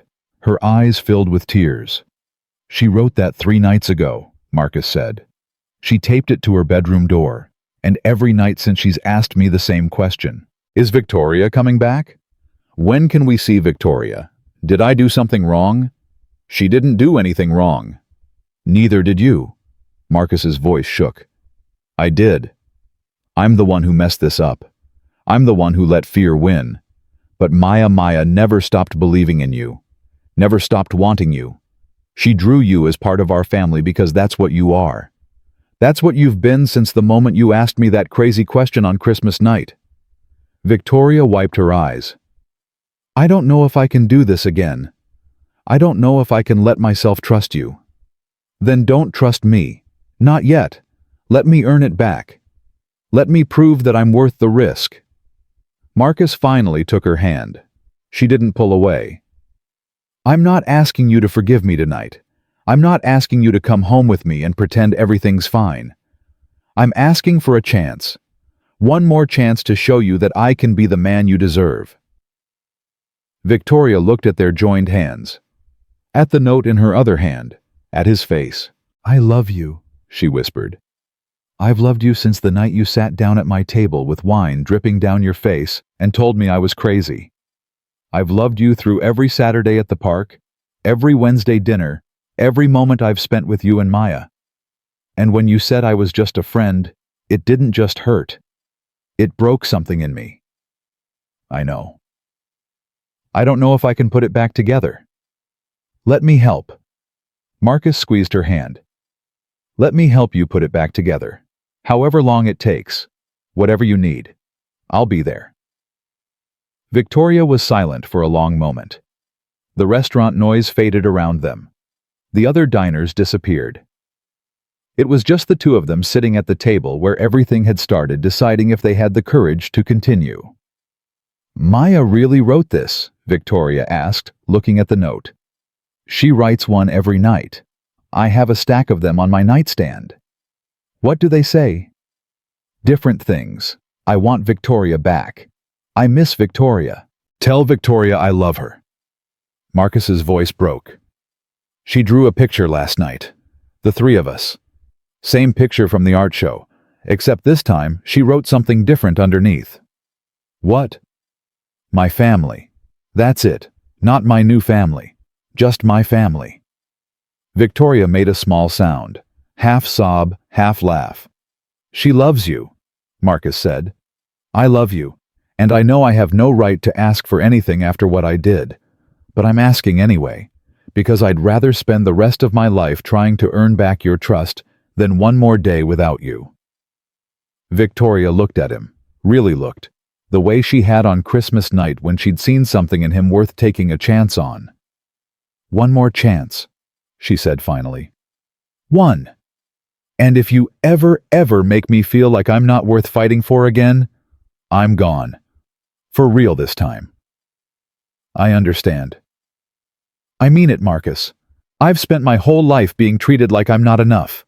I can't do it anymore. I won't." "You are enough." Marcus lifted her hand to his lips. "You're more than enough. You're everything." Victoria's tears fell freely now. "I'm still angry at you." "That's fair. I might be angry for a while." "Also fair. And I'm not coming home with you tonight. I need time." "Take all the time you need." Victoria wiped her face with her free hand. "But tomorrow, maybe I could come see Maya, just for an hour. She shouldn't suffer because we're figuring this out." Marcus's heart swelled. "She'd love that. She misses you so much." "I miss her too." Victoria looked at the note again. "I miss both of you. Even when I wanted to hate you, I couldn't stop missing you. You tried to hate me. I really tried. But every time I closed my eyes, I saw your face, heard your laugh, remembered the way you held Maya, the way you looked at me, the way you made me feel like I finally belonged somewhere." Victoria shook her head. "It's annoying, honestly. You'd think after 37 years, I'd be better at hating people who hurt me." Marcus almost smiled. "I'm glad you're bad at it." "Me too. Most of the time." They sat there in silence for a moment, hands still joined, the distance between them smaller than it had been an hour ago. "Can I take you to dinner?" Marcus asked. "Here, now, like we did that first night." "I'm not hungry." "Neither am I. But I don't want to leave yet." Victoria looked around the restaurant, at the checkered tablecloths and plastic flowers, at the waiter who had watched their entire conversation and was pretending very hard not to have noticed. "Okay," she said. "Dinner, but you're paying this time." "Deal." They ordered pasta. Neither of them ate much. They talked instead. Carefully at first, like people learning how to walk again after a long illness. Then easier falling into the rhythm they'd developed over the past 3 months. Victoria told him about her week, how she'd thrown herself into work to avoid thinking about him, how she'd cried in her car every day after leaving the office, how her sister had called to check on her and Victoria had pretended everything was fine even though nothing was. Marcus told her about Maya, the notes, the drawings, the questions that broke his heart every time. He told her about his conversation with Denise about sitting in the living room, talking to Nicole's photo, about the clarity that had finally come. "You talked to her?" Victoria asked. "To Nicole." "I talk to her all the time. She never answers." Marcus looked down at his plate. "But sometimes I feel like she's listening, like she's trying to tell me something, and I'm just too dense to hear it." "What do you think she'd say about us?" "I think she'd say I'm an idiot for almost letting you go." Victoria smiled. Small, but real. The first smile he'd seen on her face in over a week. "She sounds smart." She was. Smarter than me, that's for sure. "That's a low bar." Marcus laughed. A surprised, genuine laugh that felt like breaking through ice.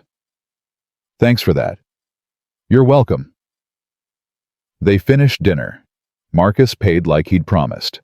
They walked out of the restaurant together, the cold night air hitting their faces. "I should go," Victoria said. "Okay. But I'll see Maya tomorrow, 2 o'clock. 2 o'clock is perfect." They stood there on the sidewalk, neither of them moving, neither of them wanting to be the first to walk away. "Marcus." "Yeah. Thank you. For not giving up. For showing up tonight." Victoria's voice was quiet. Most people would have taken the hint after the first unanswered call. "I'm not most people." "No." She looked at him with something like wonder. "You're not." She stepped forward, kissed him on the cheek, a soft, brief touch that felt like a promise. Then she walked to her car and drove away. Marcus stood on the sidewalk for a long time after she was gone. The cold seeped through his jacket. His breath fogged in the air. But he didn't feel cold. He felt hope. Real, solid, terrifying hope. It wasn't over. They weren't fixed. Trust wouldn't come back overnight. But she'd given him a chance. One more chance to prove he was worth it. He wasn't going to waste it. When he got home, Maya was waiting up for him. She sat on the couch in her dragon pajamas, fighting sleep, her eyes lighting up when he walked through the door. "Did you see her? Did you talk to her? Is she coming back?" Marcus sat down beside his daughter, pulled her into his arms. "She's coming tomorrow, 2 o'clock, just to visit." Maya's face exploded into joy. "Really, really, really? Really, really? Did you say sorry?" "I said sorry about 100 times. Did she forgive you?" Marcus thought about that, about the long road ahead, about all the trust he had to rebuild all the promises he had to keep. "She's thinking about it," he said honestly. "She needs time, but she still loves us. That's what matters." Maya hugged him tight. "I knew you could do it, Daddy. I knew you'd bring her back." "She's not all the way back yet, baby. We have to be patient. We have to show her that we're worth trusting again." "I can do that. I'm really good at being patient." Maya paused. "Actually, I'm terrible at being patient. But I'll try." Marcus laughed, kissed the top of her head. "That's all any of us can do, baby. Try." He carried Maya up to bed, tucked her in, stood in the doorway watching her fall asleep with a smile on her face. Then he went to his own room, lay in bed, stared at the ceiling. Tomorrow, Victoria would come. Tomorrow, they would start rebuilding. Tomorrow was the first day of their second chance.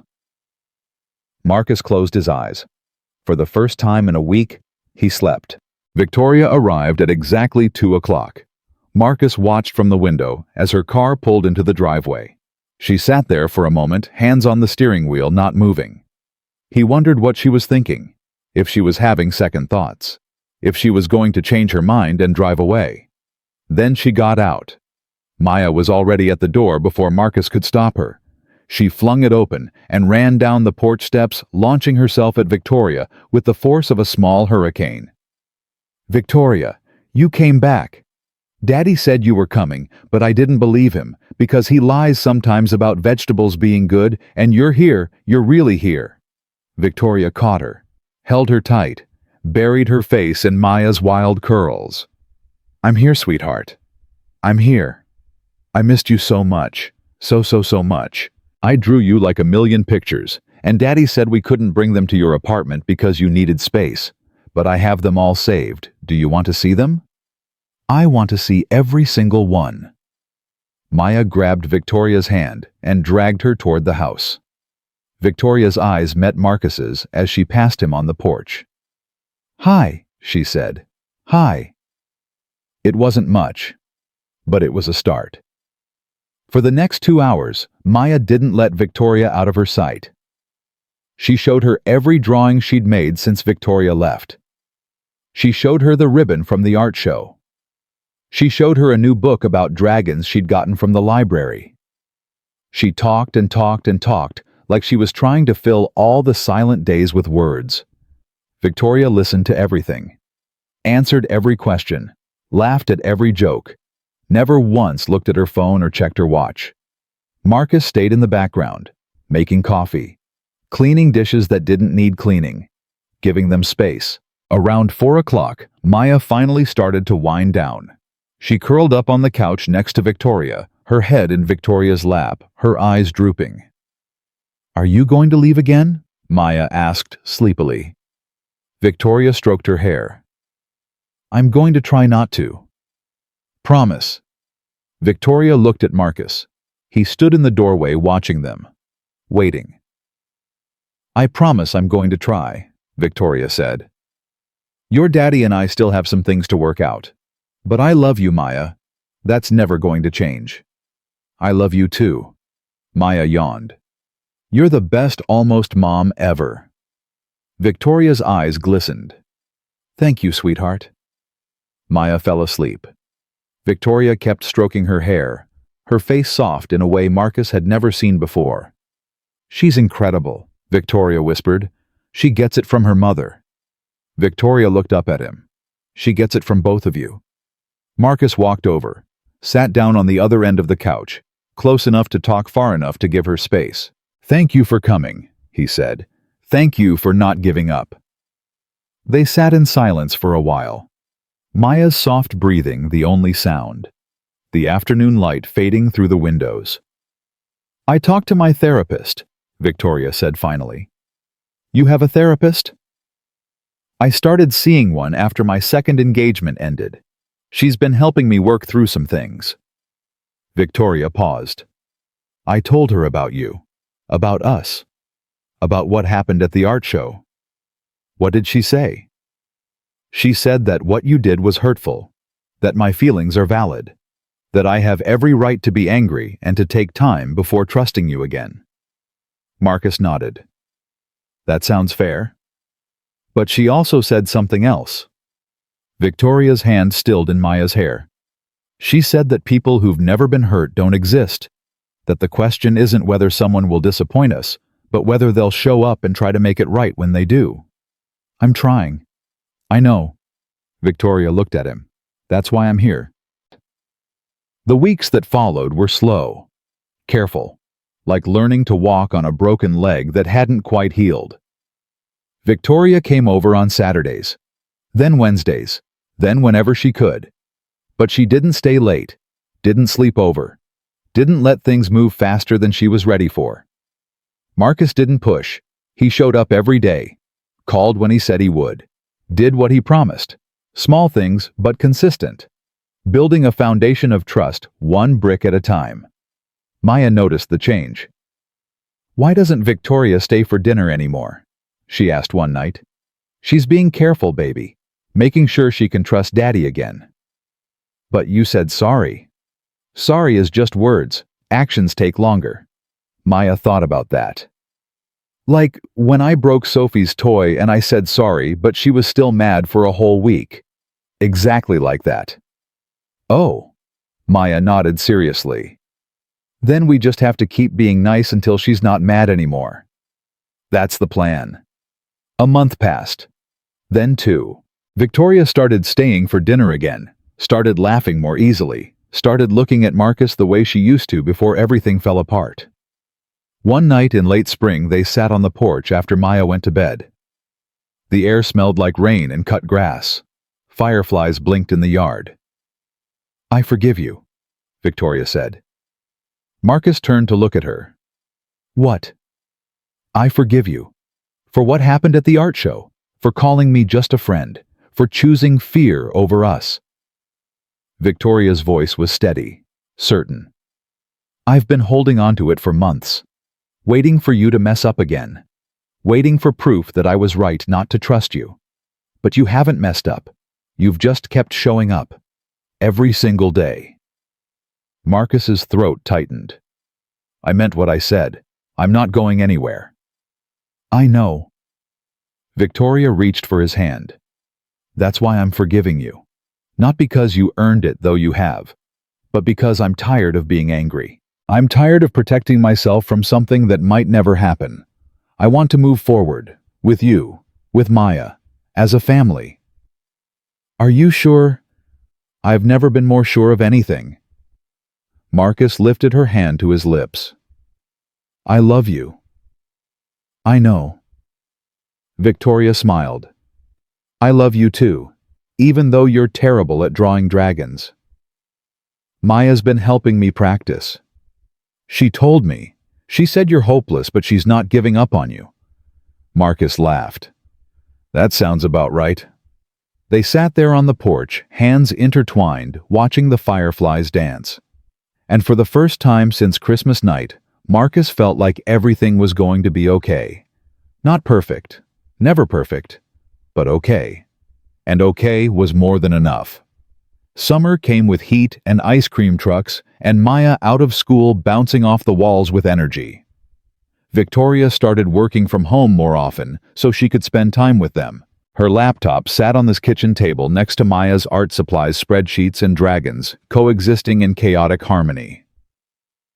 Marcus came home from work one evening in July to find them in the backyard. Maya was running through the sprinkler, shrieking with joy.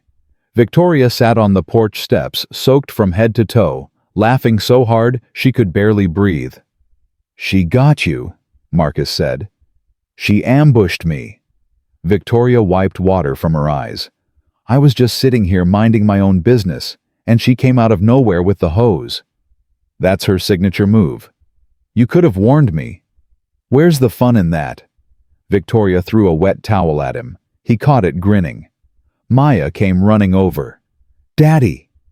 Daddy, Victoria's staying for dinner, and she said maybe we can watch a movie after and have popcorn and stay up late." "Did she now?" "I said maybe." Victoria stood up, wringing water from her hair. "Depending on how well someone eats their vegetables." Maya's face scrunched. "Even the green ones, especially the green ones. That's not fair."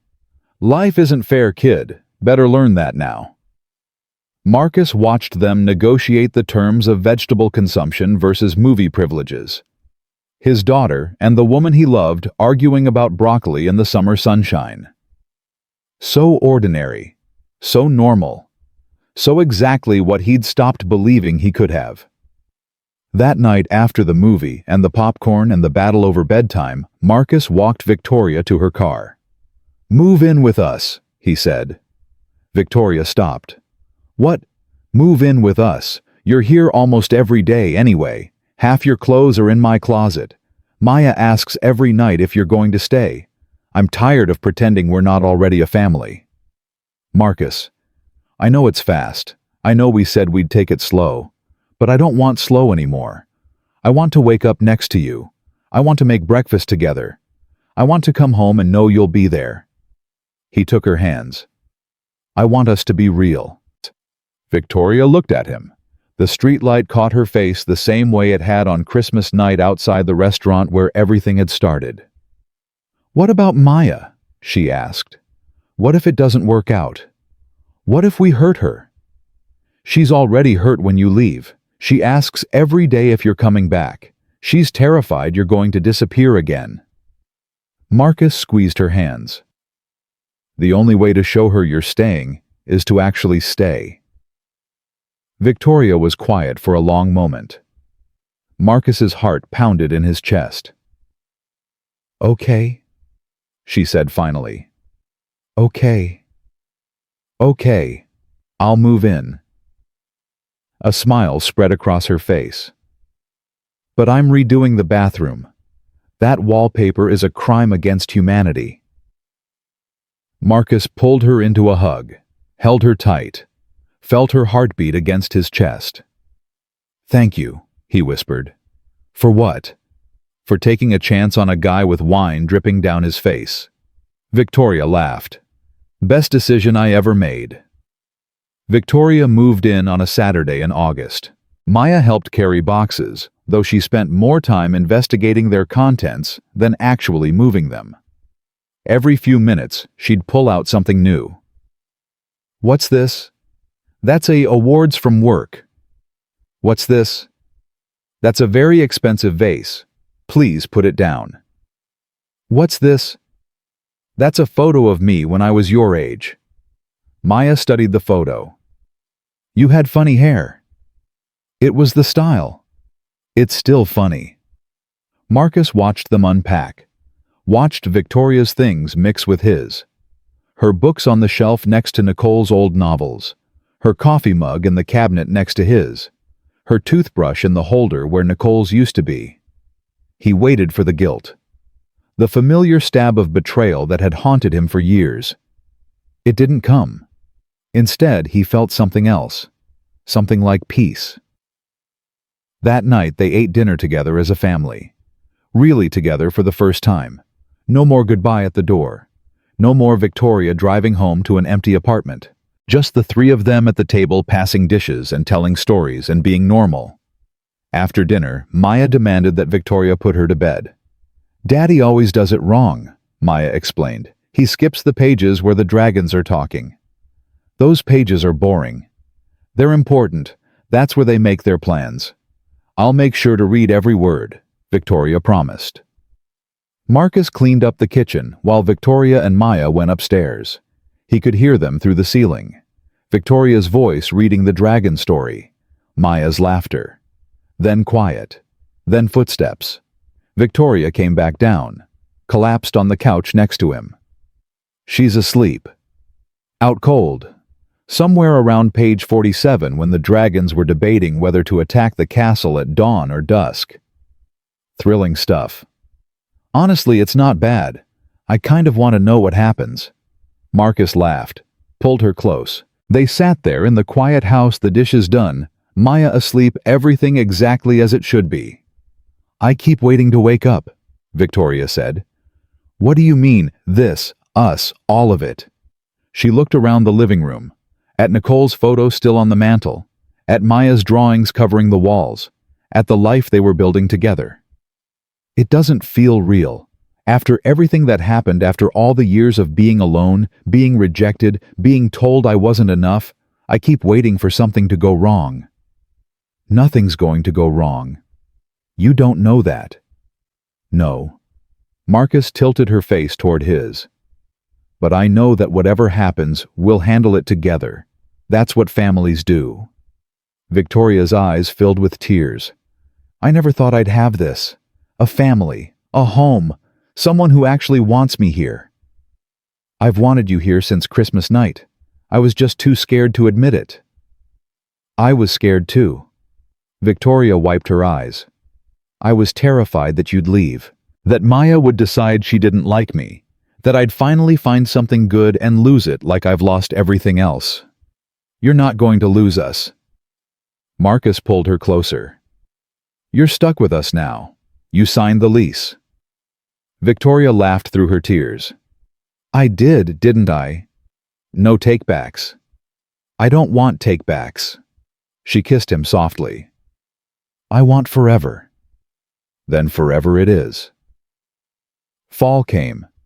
The leaves changed colors and fell. Maya started second grade. Victoria adjusted to working from home, turning the spare room into an office with a view of the backyard where she could watch the birds. On the anniversary of their first meeting, Marcus took Victoria back to Tony's Italian. They sat at the same table, ordered the same wine, looked at each other across the checkered tablecloth. "A year ago I was sitting alone at this table," Marcus said, "covered in wine, convinced my life was over." "A year ago I was sitting alone at that table," Victoria pointed, "watching a man get rejected and feeling like I was looking in a mirror. And then you asked me a crazy question. And then you said yes." Marcus reached into his pocket, pulled out a small box, set it on the table between them. Victoria's breath caught. "Before you say anything," Marcus said quickly, "I know it's only been a year. I know we said we'd take things slow. I know there's probably some rule about how long you're supposed to wait before doing this. Marcus, but I don't care about rules. I don't care about what we're supposed to do. I care about you. About Maya. About the family we've built together." He opened the box. A simple ring sat inside. A diamond surrounded by two smaller stones. "This was my grandmother's. She gave it to me before she died and told me to give it to someone worthy. I've been carrying it around for 15 years waiting for the right person." Victoria stared at the ring. Her hand covered her mouth. "Victoria Chen," Marcus's voice shook. "You walked into my life when I'd given up hope. You loved my daughter like she was your own. You showed me that moving on doesn't mean forgetting, it means making room for something new. And I want to spend the rest of my life making room for you." He took her hand. "Will you marry me?" Victoria looked at him, tears streaming down her face. The restaurant silent around them, everyone watching the way they'd watched on Christmas night when she'd asked her impossible question. Yes, she whispered. Yeah. Yes. She laughed through her tears. Yes, I'll marry you. Yes, I'll be your wife. Yes to everything. Marcus slid the ring onto her finger. It fit perfectly, like it had been waiting for her all along. The restaurant erupted in applause. The waiter, the same tired young man from Christmas night, brought them champagne on the house.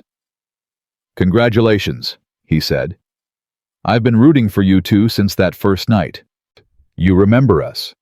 Hard to forget a woman proposing to a guy covered in wine. The waiter grinned. Best tip I ever got. They went home to tell Maya. She was waiting up, sitting on the stairs in her dragon pajamas, her face anxious. Well, she demanded. Did you ask her? Did she say yes? Let me see the ring. Victoria held out her hand. Maya grabbed it, examined the ring with the seriousness of a professional jeweler. It's pretty, Maya declared, but not as pretty as the one I would have picked. What would you have picked? Something with dragons. Maya looked up at Victoria. Does this mean you're going to be my mom now? For real? Victoria crouched down to Maya's level. I'm going to be your stepmom. Your mom, your real mom, will always be your mom. I'm not trying to replace her. I know. Maya's voice was matter-of-fact. But she's in heaven. And you're here. So maybe you can be my here mom, and she can be my heaven mom. Victoria's eyes filled with tears. I'd like that very much. Good. Maya hugged her. I'm glad you're staying. Daddy's better when you're around. They stood there in the hallway, the three of them holding on to each other. A family forged from loss and loneliness and a crazy question on Christmas night. They got married in the spring, a small ceremony in the backyard. Just family and close friends. Maya was the flower girl scattering dragon-shaped confetti instead of petals because she'd insisted. Marcus's sister cried through the whole thing. Victoria's parents flew in from California and cried even harder. Even Rebecca came sitting in the back row, her face unreadable. When the ceremony ended, she approached them. Victoria. Rebecca's voice was stiff. Awkward. I owe you an apology. Victoria blinked in surprise. You do. I was wrong. About you. About Marcus. About all of it. Rebecca looked at Maya twirling in her flower girl dress, her face bright with joy. Nicole would have wanted this. She would have wanted Maya to be happy. I was too angry to see it. Thank you, Victoria said. That means a lot. Rebecca nodded. Then, surprising everyone, she hugged Victoria. Brief and awkward, but real. Take care of them, Rebecca said. They deserve it. I will. That night, after the guests had gone and the cake had been eaten, and Maya had finally crashed from exhaustion, Marcus and Victoria stood on the porch looking up at the stars. We did it, Victoria said. We did. Mrs. Victoria Patterson. She tested the name. It sounds weird. Good weird or bad weird? Good weird. She leaned against him. Everything about this is good weird. Marcus wrapped his arm around her, held her close. Do you remember what you asked me that first night at the restaurant? Can you be my new husband? Victoria laughed. Not my smoothest moment. It was perfect. Marcus kissed her forehead. It was exactly what I needed to hear. I just didn't know it yet. They stood there in the darkness, listening to the crickets sing, feeling the weight of everything they'd built. I used to think my life ended when Nicole died, Marcus said quietly. I thought the best parts were over, that all I had left was survival. And now I think maybe the best parts were just waiting for me to be ready, waiting for you to walk into that restaurant and ask a crazy question, waiting for me to be brave enough to say yes. Victoria turned to face him. I spent 37 years believing I'd never have a family, that my condition made me broken, that no one would ever want me the way I wanted to be wanted. And now I know I was wrong about all of it. She put her hands on his chest. You and Maya, You're not a consolation prize. You're not second best. You're exactly what I was looking for. I just didn't know it until I found you." Marcus pulled her close, kissed her softly, felt the ring on her finger press against his chest. "I love you," he said. "I love you too." Above them, the stars kept shining. Inside, Maya slept in her dragon-covered bed, dreaming of castles and adventures and the family she'd always wanted. And in the quiet house where grief had lived for so long, something new had taken root. Something bright and fierce and real. Not a replacement for what was lost. Never that. Just something different. Something beautiful. Something that proved what Marcus had finally learned to believe. Families aren't just born. They're built. Piece by piece, choice by choice, one brave question at a time. And sometimes the family you build is even stronger than the one you lost. 3 years later, Marcus came home from work to find Victoria and Maya in the kitchen, flour everywhere, attempting to bake a cake. "Don't ask," Victoria said. "Is that supposed to be a dragon?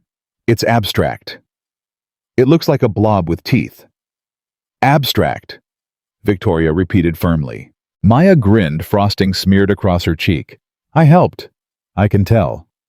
They ate the abstract dragon cake for dinner, laughing at how terrible it was, making plans for the weekend, being a family. Later that night, after Maya went to bed, Marcus found Victoria in the living room. She was standing in front of the mantel, looking at Nicole's photo. "I hope she knows," Victoria said quietly, "how much I love them." Marcus came up behind her, wrapped his arms around her waist. "She knows." "How can you be sure?" Marcus thought about it. About Nicole's laugh. About the life they'd had together. About the daughter she'd left behind. "Because love doesn't end," he said. "It just changes. And the love I had for her, it made room for the love I have for you. They're not competing. They're just different parts of the same heart." Victoria leaned back against him. "That's beautiful." Maya said something like it once. "She's the smart one in this family. She gets that from her mother." "Which one?" Victoria turned in his arms, looked up at him with those dark eyes that had seen so much pain and still chose to hope. "Both of us." Marcus smiled, kissed her softly. "Both of you," he agreed. Outside, the night was quiet. Inside, the house hummed with the warmth of a family that had been broken and rebuilt, lost and found destroyed, and created anew. And in the center of it all stood a man who had learned the hardest lesson there was. That grief doesn't end. That love doesn't die. That moving on isn't betrayal. It's just life. Messy and painful and beautiful. And sometimes, if you're brave enough to say yes to a crazy question from a stranger on Christmas night, it turns out to be exactly the life you were meant to have. Some families aren't born. Some are built by people brave enough to ask impossible questions and crazy enough to believe in the answers. Marcus Patterson finally understood that now, and he would never forget it again.